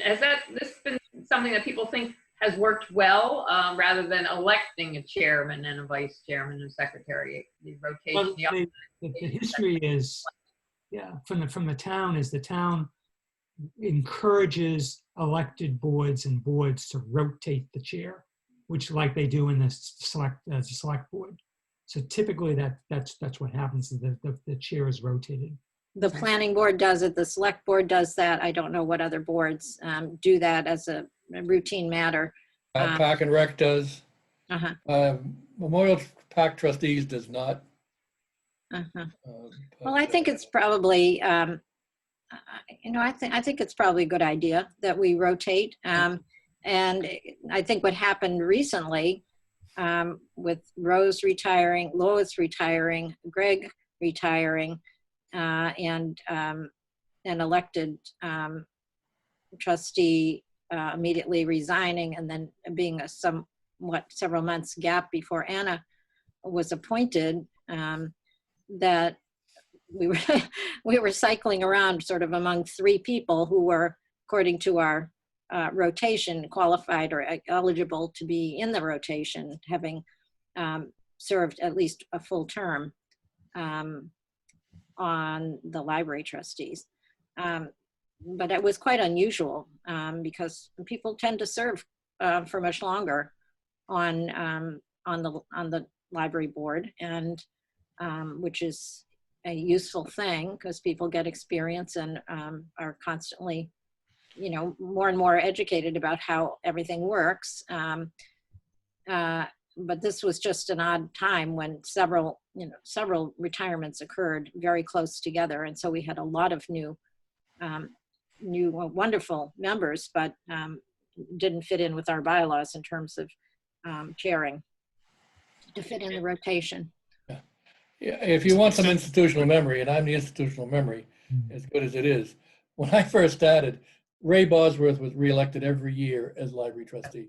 And he was very good at it, and he was the face of the library, and it was good. And at the time, we had a vice chair who, filled in if necessary. And then the other thing, we had no secretary at that time. The minutes were kept by the director, who was the only staff person at a meeting. Mm-hmm. Yeah. I remember those days. So things have changed, and things have changed a great deal. Yeah. Yeah. And yeah. And also the rules, not the rotation is not sacrosanct. It can be changed for any reason. I mean, Greg, for instance, whenever his turn came up, when he was and Emily and Bob Hall, when they were library commissioners, they chose not to be chair. Yeah, they thought Greg, I know, felt there was a bit of a conflict. Well, there is a conflict, but all of them did it. And all three of them had done it before, I believe. And then, of course, Bob got voted off. But and so that's the situation there. And also there are other things that came up. One time, Emily didn't want to serve as library trustee, and she passed it on to someone else. And then as chair. As chair, she didn't want to be she didn't want to be chair. And then if you see in the notice that was there, when I didn't want to be chair, at the same time I was president of the Exchange Club. Yeah, that was a lot. Okay. Well, I think there's always room for people to say, well, this is not a year when I can chair it, or I don't want to chair this board, and so they can choose not to. It's not, written in. I'm in no hurry to be chairman again soon. I look where I am. I have to run for re-election again. Yeah. To end up being chair. So okay. I don't know if I'm going to do that. All right. All right. I think we need to move this to the next topic. So, Anne, can you kind of take all of this discussion and maybe make up, maybe we can talk a little bit more about it, and you can bounce some language back to me so we have something to work with at the next meeting that we can just look at again. Maybe something that incorporates a rotation for the secretary, and also has the secretary being the appointed trustee for the art committee. Does the secretary get a say in whether you take on the art committee or not? You get to vote, yeah. On the bylaw, as well as you can say no if you don't want to do that. So, yeah, you can.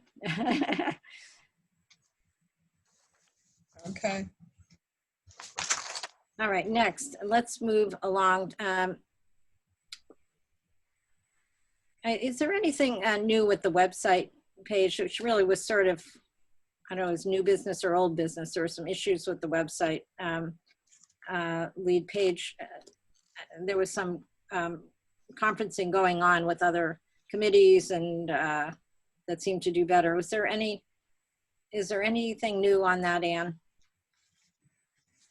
I think Dimitri was planning to talk with other folks, as I recall. Well, we have folks that need to go for training, but there's no way that they can schedule training now. So Well- as I was starting to get going on some of that, that's when all of this stuff started and everything else became secondary. Because Okay, well, can I just ask you, is Sure. there any sort of guidance that you've been able to get from the other departments that seem to be able to update their lead pages? The best I could determine is that they just set us up this way. They didn't ask us. I've talked to Roger. I think I may have reported that before. The vendor that we're using, I think I asked him, can you give us the ability or show us how to change this? And I was told they can't. We had to confer with Civic Plus because it wasn't something he could just show us how to do. And that's, I think, where we left it as this all unfolded just now. So Our page is different from the other pages that it are. looks, if I understood it correctly, the functionality that we have isn't. We're stuck with that picture right now, But it's not the same it's not. I functionality. said to Roger, could you change it for us at the very least? Could we arrange something? He cannot. So it's not something that we, the staff that had access to the Civic Plus platform, it was something he was going to have to confer with the Civic Plus as to what we could do about that. So the So point- it's not a matter of training. Sorry. No. Yes. The point that Carol was pointing was one I was going to ask. So what we're saying is the library functionality is different than, say, Public Works. I think that's the way. I mean, it wasn't exactly put that way, but when I talked to Roger and I said, actually, I saw him about March 13th, 14th, asked him to set up my laptop so I could do things from home. And I took the advantage. I said, what can we do about the website? He said, I can't give you an exact answer on that. It is not something that I said, can you do it for us? I tried to figure out what other ways we could do to get rid of that picture. I said, that is a big, issue. And he said he was going to talk to Civic Plus. He thought that was more a functionality of and if you want, Rick and Carol, I can find that email from Roger and send it to you to tell you exactly the language that he used. But It's obvious that Public Works can do a lot can more do than it. we can. I think part of what happened, and again, I'm not pointing fingers. I think when they set this up, they just set it up and we weren't consulted initially. So maybe they consulted Public Works and somebody from Public Works said, wait, can we do this? It was set up and given to us. So Can I make a comment on this? absolutely. To me, this sounds like a priority in the sense that when people are not coming to the library, the website is the library. Right. And I'm not sure, who is it who says you can't do that? And my instinct when I hear you can't do something that needs to be done is to not end the conversation there and to figure out how we, I'm not being critical, I'm just giving you my impressions that, Sure. we should do whatever we need to do. So And I think, and one other point, Dimitri, I'm sorry, is that this may be part of what's necessary in terms of, the library staff to reallocate responsibilities where this management of the website becomes a key activity that needs to be done in a way that serves best the library. And so those are my thoughts. That's fine. The only comment I was going to make, and again, considering what's been happening over the last 6 to 8 weeks, we can update content. it's this one picture that's become an irritant. Just that the doesn't- picture, I see. Picture. So from the town's perspective, we've been able, library staff have taken pieces of it and updating the content and done a lot with it. Yeah. At that time, like I said, 6 to 8 weeks ago, with everything that was going on, again, we weren't told that it's not important, but that was something they were going to. I didn't mean to say that I think the picture is a priority. I understand. I just want to make the point from Roger's perspective. Like we can manipulate the content. The picture is an irritant. There's no question, and we would have come back to that. It's just the last few weeks we've had other. Yeah. Yeah. So It's just, I'm not minimizing what you're saying. I'm saying that it's important, and certainly we're concerned about it. We have been. Well, maybe you can make a, continued effort to get to the bottom of this and see if we can, get rid of, the stuff that's above the fold is all this static, picture of books. And it isn't, there are so many other things we'd like people to see on their first glance at our page.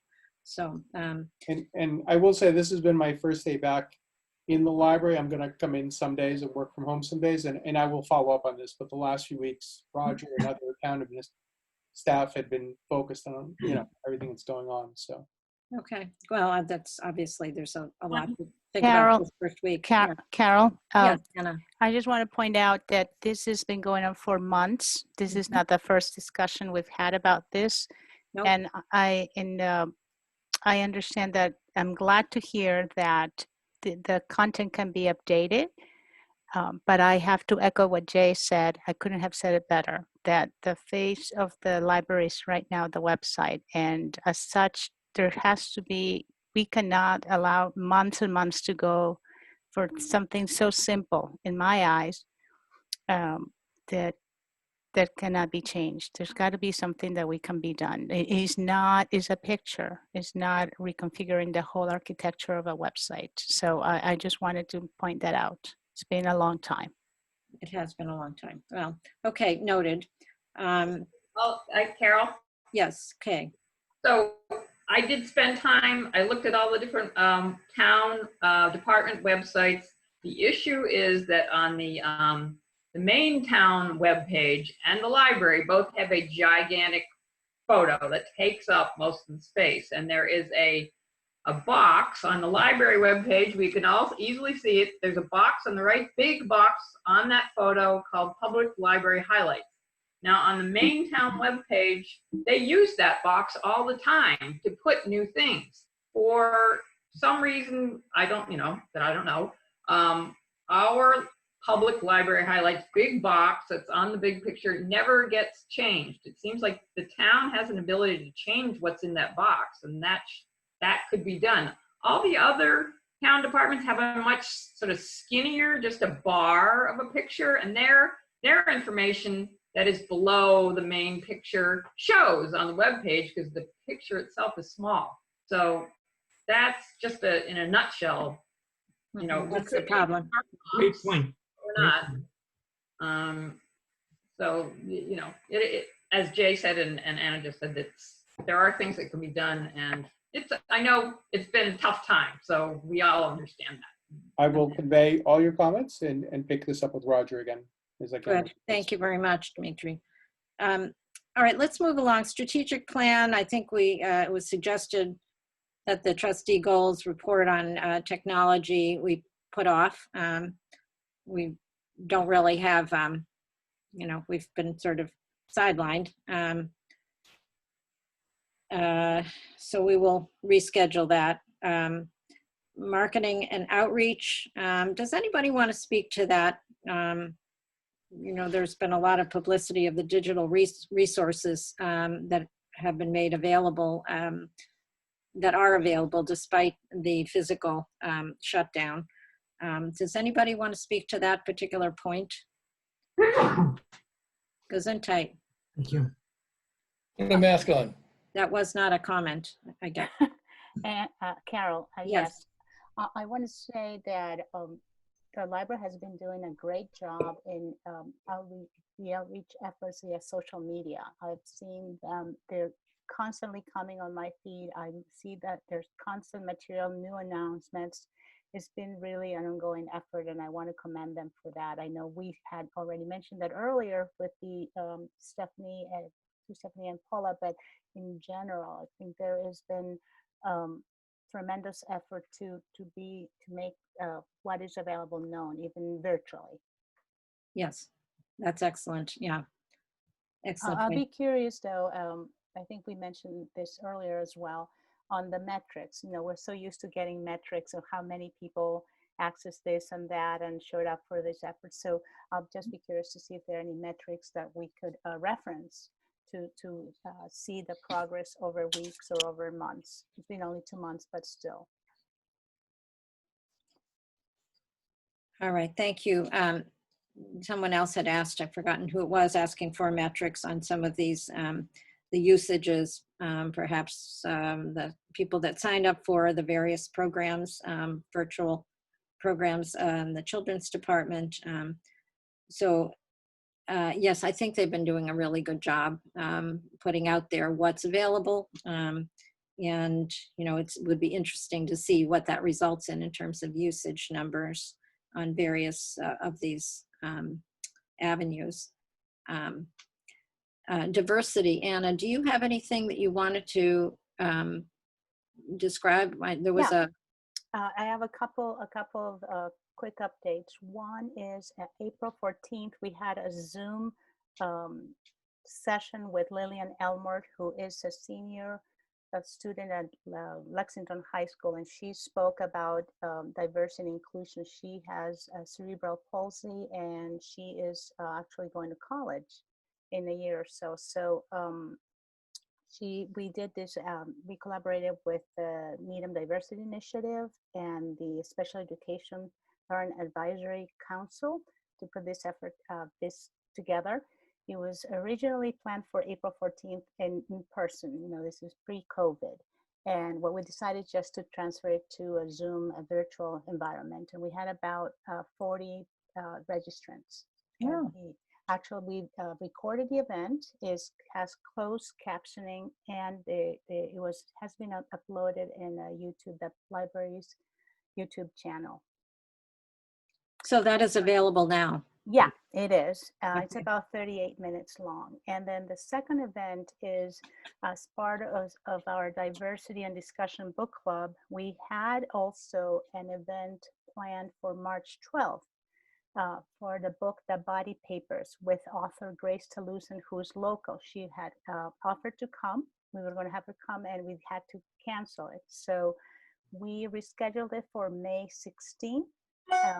And we had 45 people registered, 35 showed up, and we went global. Actually, we had people from Denver, Colorado, from Connecticut, New York, California, and the Philippines join. Huh. Oh, So that event was also partial. We recorded part of it, and that the video is being edited, and it should be uploaded as well. wonderful. Thank you so much for doing that. That's really excellent. I mean, it's a very good participation numbers. I was there. Yes, it was great. It was a great event. We have a couple more books. One has been rescheduled for the fall, and we might have one where actually the Human Rights Committee is the one who will be leading that discussion. And as we speak, they're also having their own meeting to decide if they will be able to pull it off and to do it sometime in June. Would also be virtual. If not, we'll just reschedule that for the fall. I see. Okay. Thank you. One book, we're just going to postpone that, I guess, for discussion as well as actuality, having it pulling it off. Facebook comments, I think maybe we've already gone over that enough, Rick. Yeah, I think so. We've touched on capital planning, space needs. I guess there are really two things here. First of all was Anne informed us that for town meeting, a lot of the warrant, a lot of the requests, the capital requests that would have been in the warrant were taken off, partly because to shorten the number of warrants, list of warrants, but also so that we're not spending quite so much money this spring. And one of those things was our request, apparently our request, not only for chairs, but also for a space utilization study for the second floor. I understand that this was more or less town-wide, that many of these capital requests were put off for future. Anne, is that correct? That is correct, but if you look in the current warrant for town meeting, they're all back. I don't know what's going to happen at town meeting. Maybe Huh. they'll be withdrawn again, but I see. Who withdraws them? probably the finance committee or the selectmen. I think it would be the selectmen, I think, because Would they just say, they just recommend against, or they actually, if they're not their warrants? I don't warrants know are what's they? going to happen. This is going to be a very interesting town meeting. I'm sure Yeah. you know where it's going to be held, across the street in the parking lot. Yeah. And Carol, you're now a town meeting member. Yes, I know, ad hoc, yeah. Yeah. This, and what is the status of the Collins Center contract? And The contract has been signed. The contract is ready to go. The work is ready to be done, but we couldn't have them in here. Yeah. While we were trying to keep the building clean and all. Right. So as soon as Sort of we're on open- hold. Yeah, but when we're open, that's ready to go. That work is ready to go forward. It is ready for them to come and do their work. I think Okay. they were doing statistical gathering, but I'm not sure they were able to complete that with us either. Okay, all right. So to be continued on that one. We're postponing cell phone use and guidelines for using the public library. Collection development policies, forms for both reconsideration of something that was purchased, but somebody thought shouldn't have been, should be taken out of the collection, and a separate form for requesting something be added to the collection that hasn't been. There are now 2 proposed forms. Right, so I put 2 separate forms in, and I've given you the policy again, and the parts in red are the new parts. Mhm. Are there any comments about that? Or Rick, any comment? Oh, are we planning on voting on this today? We've discussed it a lot, but if you don't feel comfortable with it, you can always postpone it till next meeting. Yeah, we did discuss it the last meeting. So the last meeting was a long time ago, so I'm just wondering if people remember. Yeah. Yeah. I guess my inclination would be to put this off, and we'll discuss it at the next meeting. Yeah. If that's all right, all around. It's fine. Okay. Okay. Could I just say, Anne, just a note, you gave, at least in my packet that you delivered, there's the Needham for our policy file, our notebooks, the state aid use policy that we Right, adopted. that passed. Mhm. Yeah, but I think mine is incomplete, and it doesn't have the adoption dates or anything at the bottom. I think I'm like missing either the second page or something. I have the front of one page. Maybe could. I have the same. That's exactly the same. Yeah. Yeah, maybe it seems like it's not complete. I will turn to that. Yeah, thank you. To move along, Library Art Committee, there's, wait, I have one more question. oh, sure. As I look at this, I think one of the things I would like done is to make this form available online and be sent online. Which form are you talking about? The reconsideration, You're talking about the collection. citizen's request, Form. and the, Collection development policy? Yes. yes. Form. It probably is online. Well, that's online, but I'm saying is is a citizen's request for reconsideration for library material, is that able to be filled out online and submitted? It's probably online, but not the new one because you haven't passed it yet. When you, Right, but after you pass I it, don't it think will it go was online. before, but maybe we'll check it out. I didn't think it was. Would you also, We can check on that. Well, wait a minute. Can we just, well, one at a time? It doesn't come through. It gets garbled. Poor Jeff is going to have a, hard time here if we don't go one at a time. Okay. Rick, you were speaking also? yeah, so Tom, you were asking whether or not the form is online, but are you asking whether or not the form can be filled out online? Exactly, yes, And submitted electronically. correct. Probably not, but I can do that. I But suppose- But after you pass the policy. Yeah, Right. Right, okay. All right. I have a question concerning the reconsideration of library material. Mhm. When somebody submits such a form, what happens next? How is a decision made? Have we ever removed material because somebody asked it to be removed? Not necessarily. What happens is the person talks to me, and if the person isn't satisfied talking to me, the person will talk to you. But I'm just curious, have you ever removed material because someone asked you to remove material? No. Okay. And that's a long time. I mean, because, okay, I'm happy to hear that. It makes me wonder why we even have a process for reconsideration. Way back, there were a couple of things, and it came to the trustees' attention. And the trustees did not remove things. Tom, to answer your question, the form is online, but it's on PDF. So the person would have to print it and mail it, but it's Okay. not an online. All right. And that would, once you had two forms, the request to acquire something would also be useful to have that be fillable and transmitted electronically.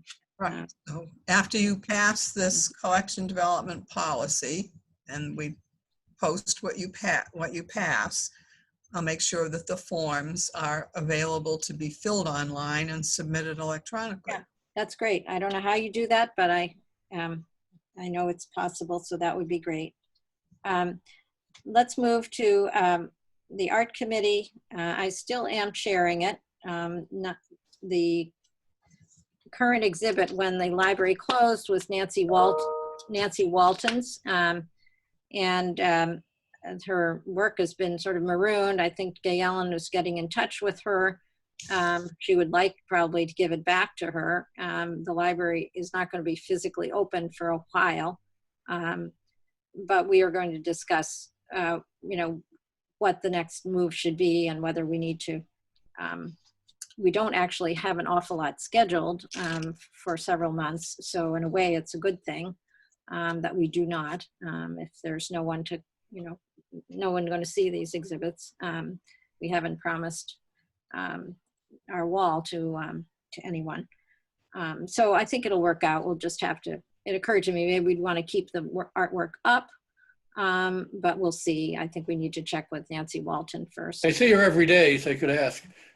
Yeah, well, let Gay Ellen have the Yeah, first I crack think at so. it, just because she's the one that takes it down, attends to taking it down, and she needs to observe the protocols as far as getting it out of the building and who's going to take it down and who's interacting with whom in terms of the virus.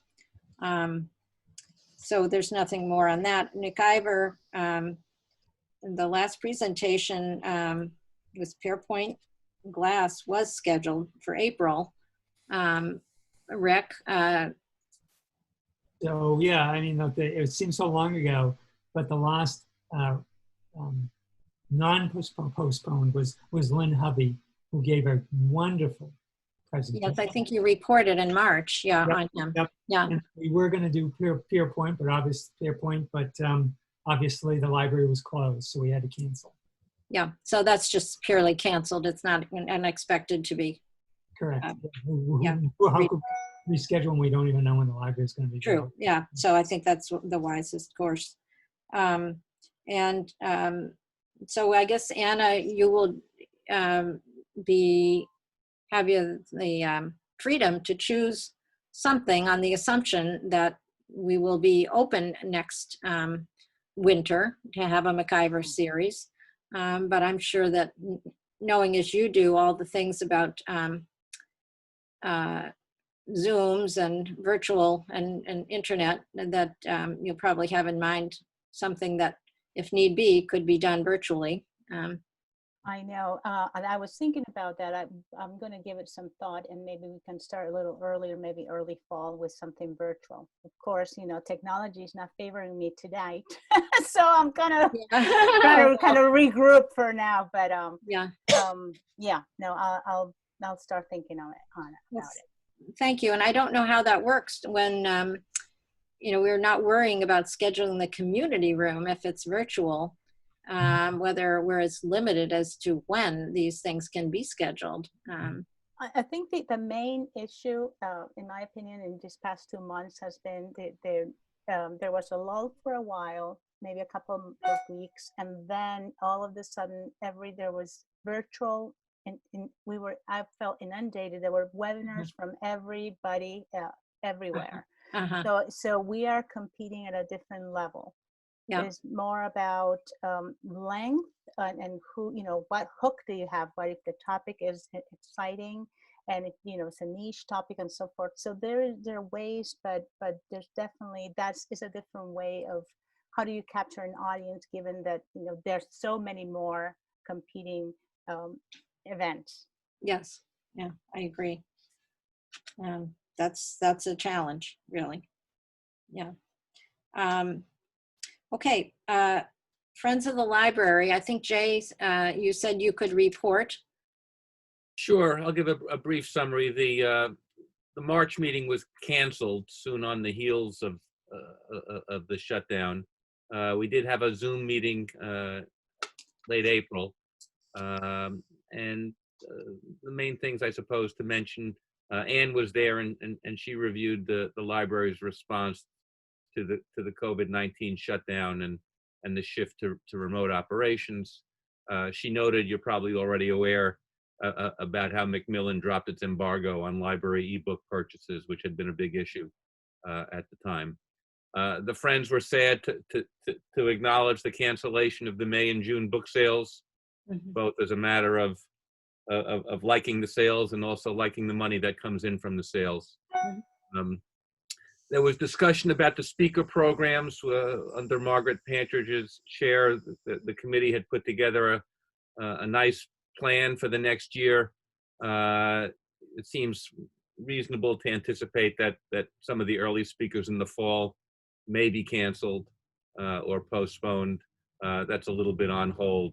There was some conversation where, you know, I think maybe a minority view was perhaps the speaker program, you know, should be put on hold for a while generally, and others, including me, honestly, felt that that's not necessary, and that in fact there are opportunities to build an audience with streaming. And so for now, there's a schedule in place, an impressive, you know, for the most part, list of people who are scheduled to come in. And I guess we'll reevaluate in the fall as to how that plays out. You might be aware that a couple of the recent speaker programs, in particular the Eric Jackson series that were filmed and are appearing on the Needham channel. Good luck finding when it's on the Needham channel, because the Needham channel doesn't seem to have a cable guide other than saying local at 8 o'clock in the morning, and that's what you have for the rest of the day.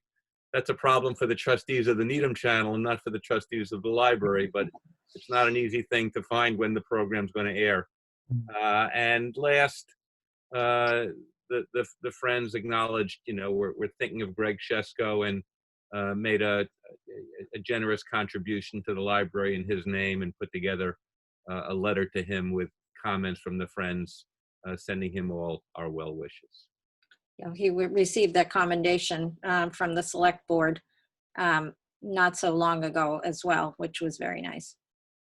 So It was I don't all know, virtual. and you were at the meeting. I don't know if there's anything else that's worth mentioning. I think that's a rough summary of it. I think you covered the high points.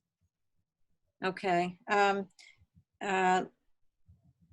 Joan, Library Foundation, thank you for waiting all this time. That's okay. I didn't have an agenda, so I didn't know. I knew I was at the end.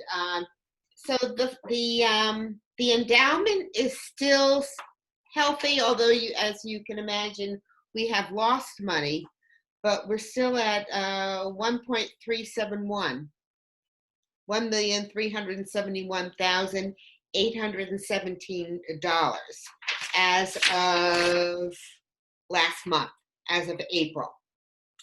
So it's still healthy, even though we've lost money. And then we still have our operating budget intact, which is about $45,000. So we're I think we're financially healthy. We did talk about, we usually send out a fundraising pamphlet in the fall. And we talked about whether or not we should do it again, because I know there are going to be a lot of organizations looking for money. But we thought we would do it anyway, no matter what, because we're not going to have a harvest fair. And at the harvest fair, we talked to a lot of people, gave out pencils and bracelets to the kids, and kind of let people know we exist.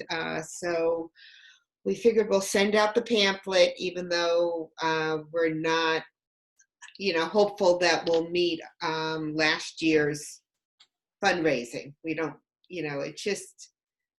Well, I think there's nothing has been really nothing more important than the library in these times of the pandemic. So I think you should make no apologies for asking for money at this time. I think it's an excellent time to point out how important the library is and that you support the library.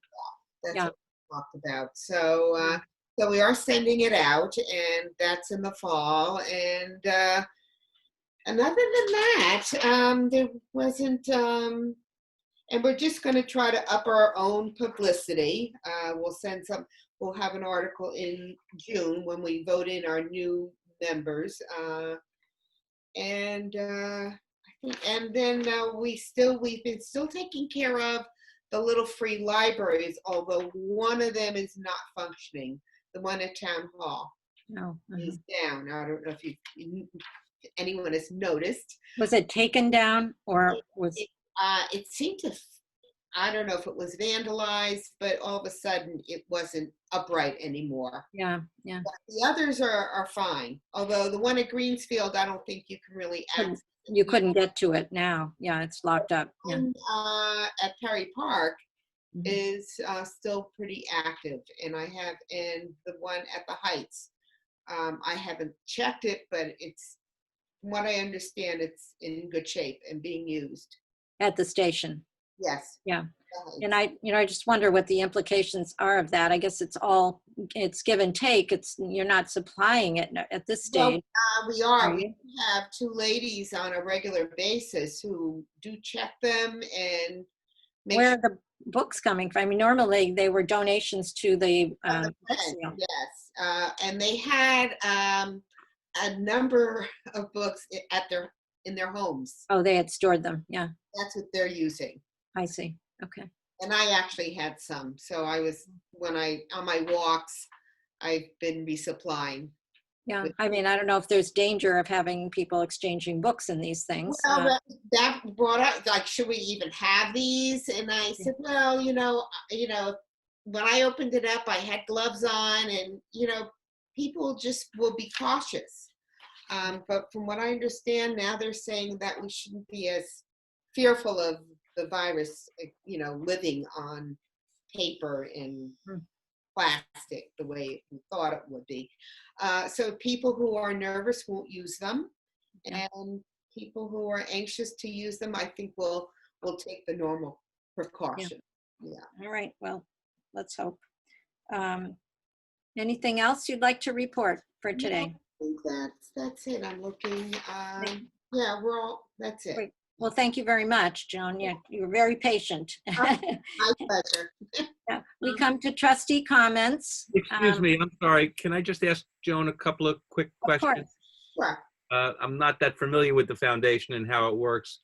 The one question is, in terms of the fundraising efforts that you might be doing in the fall, is there going to be any special content relating to the efforts that the library has made to deal with the special circumstances in terms of the remote shutdown, and how these are times more than ever? You know, some sort of content that would make the appeal more timely. Right, yes, because usually the pamphlet will highlight what the foundation has financed this year. For example, one of the things that we helped finance Overdrive. So we'll try to make the emphasis a little bit different in the pamphlet this year. Do you work together with the library director and the staff to figure out what that content is? We fund all the grants. So they give us grants, and we fund the grants. Okay. So we pay for some speakers. We pay for a lot of materials. We paid for Chromebooks, robots, books.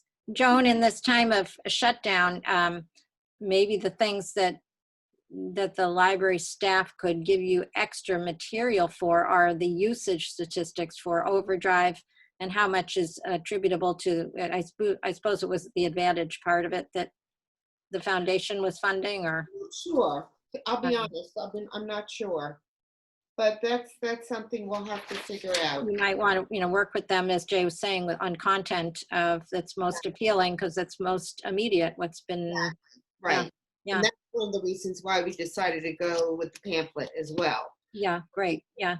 And just to add to what you're asking, it's very much like the foundation grants are very much like the Friends wish list.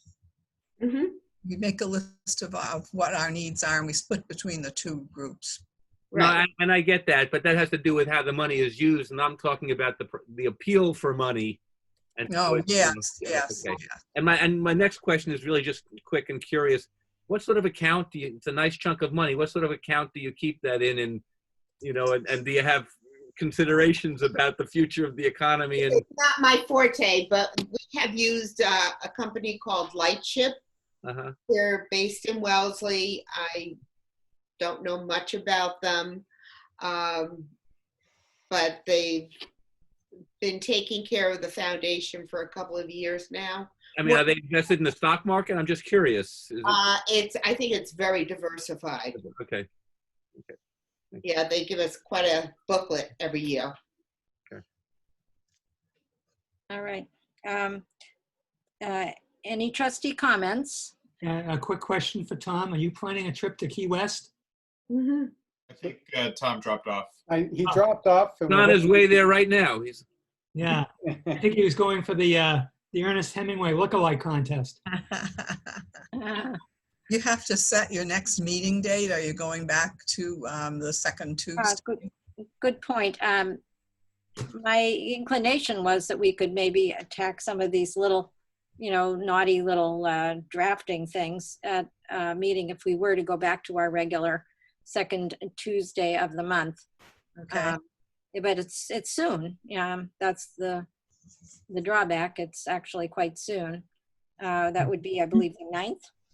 Yeah. Yes, it is. Of June, Tuesday the 9th. It's a day under 2 weeks from today. Yeah.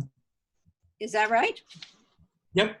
Oh, that is very soon. And it works for me if we choose. Well, Carol, maybe you can try out your new cancellation of the meeting. No, thank you.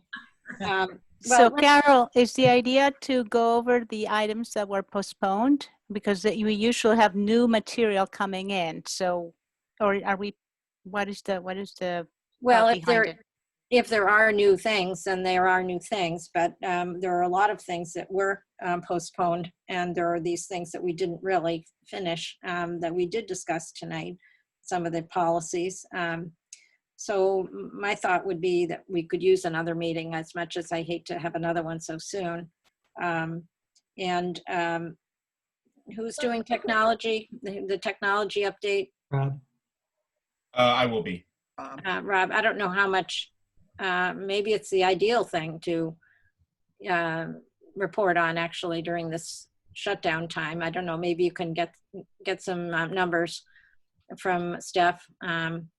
I can reach out to staff. Let me see if that's enough time to compile it for, you know, a couple weeks out from now. Yeah. If not, I'll let you know. But Yeah, okay, and we I will don't think it's going to be a huge amount, and you know, I can always just jump on some Zoom meetings or calls with staff.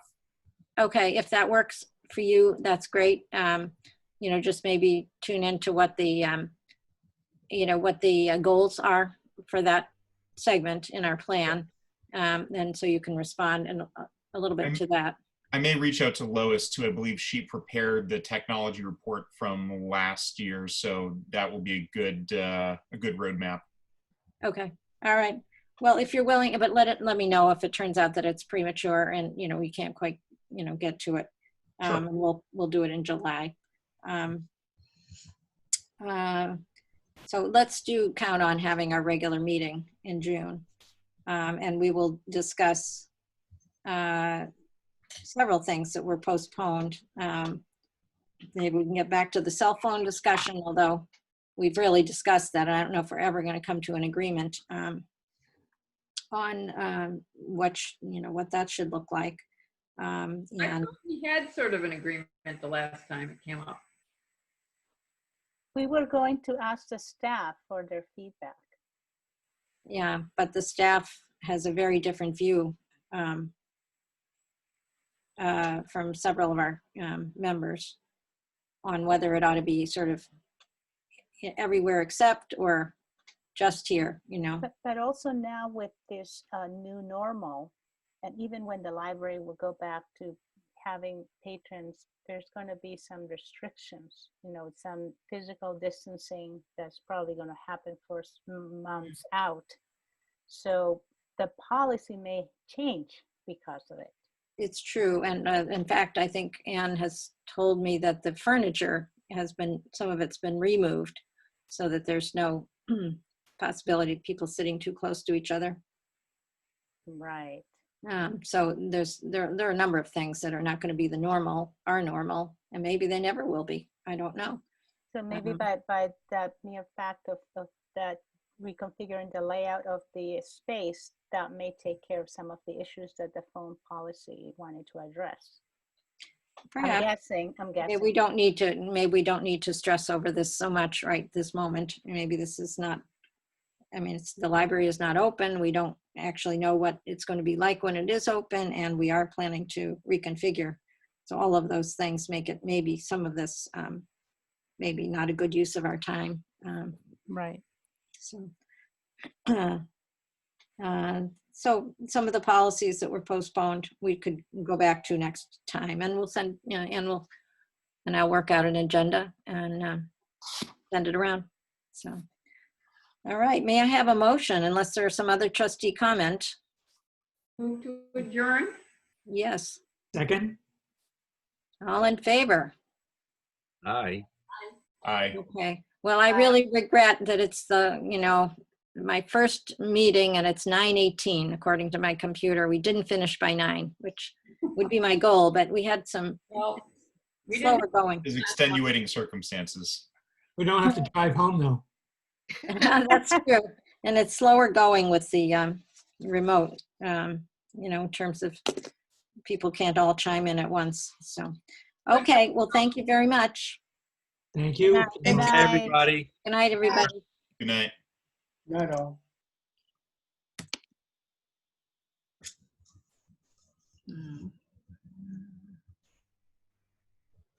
Out of this.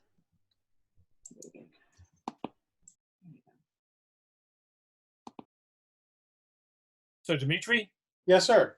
I have trouble with I'll talk to you and Gabe. I have trouble with the videotape of this because I think I got everything going. I'm not sure I'm going to find it on my computer, but you know.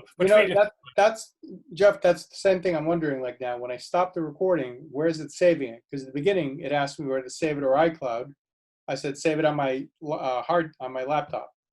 So, but then as we're I going think through this, I'm mine still thinking, says, I think mine still says recording because I clicked the little button that says pause recording, and at the top it still seemed to have recording. So I assume that maybe it is, but you know, but if you hit stop, should it ask you kind of like when you're in a file, right? And you just like close it? Oh, here I am.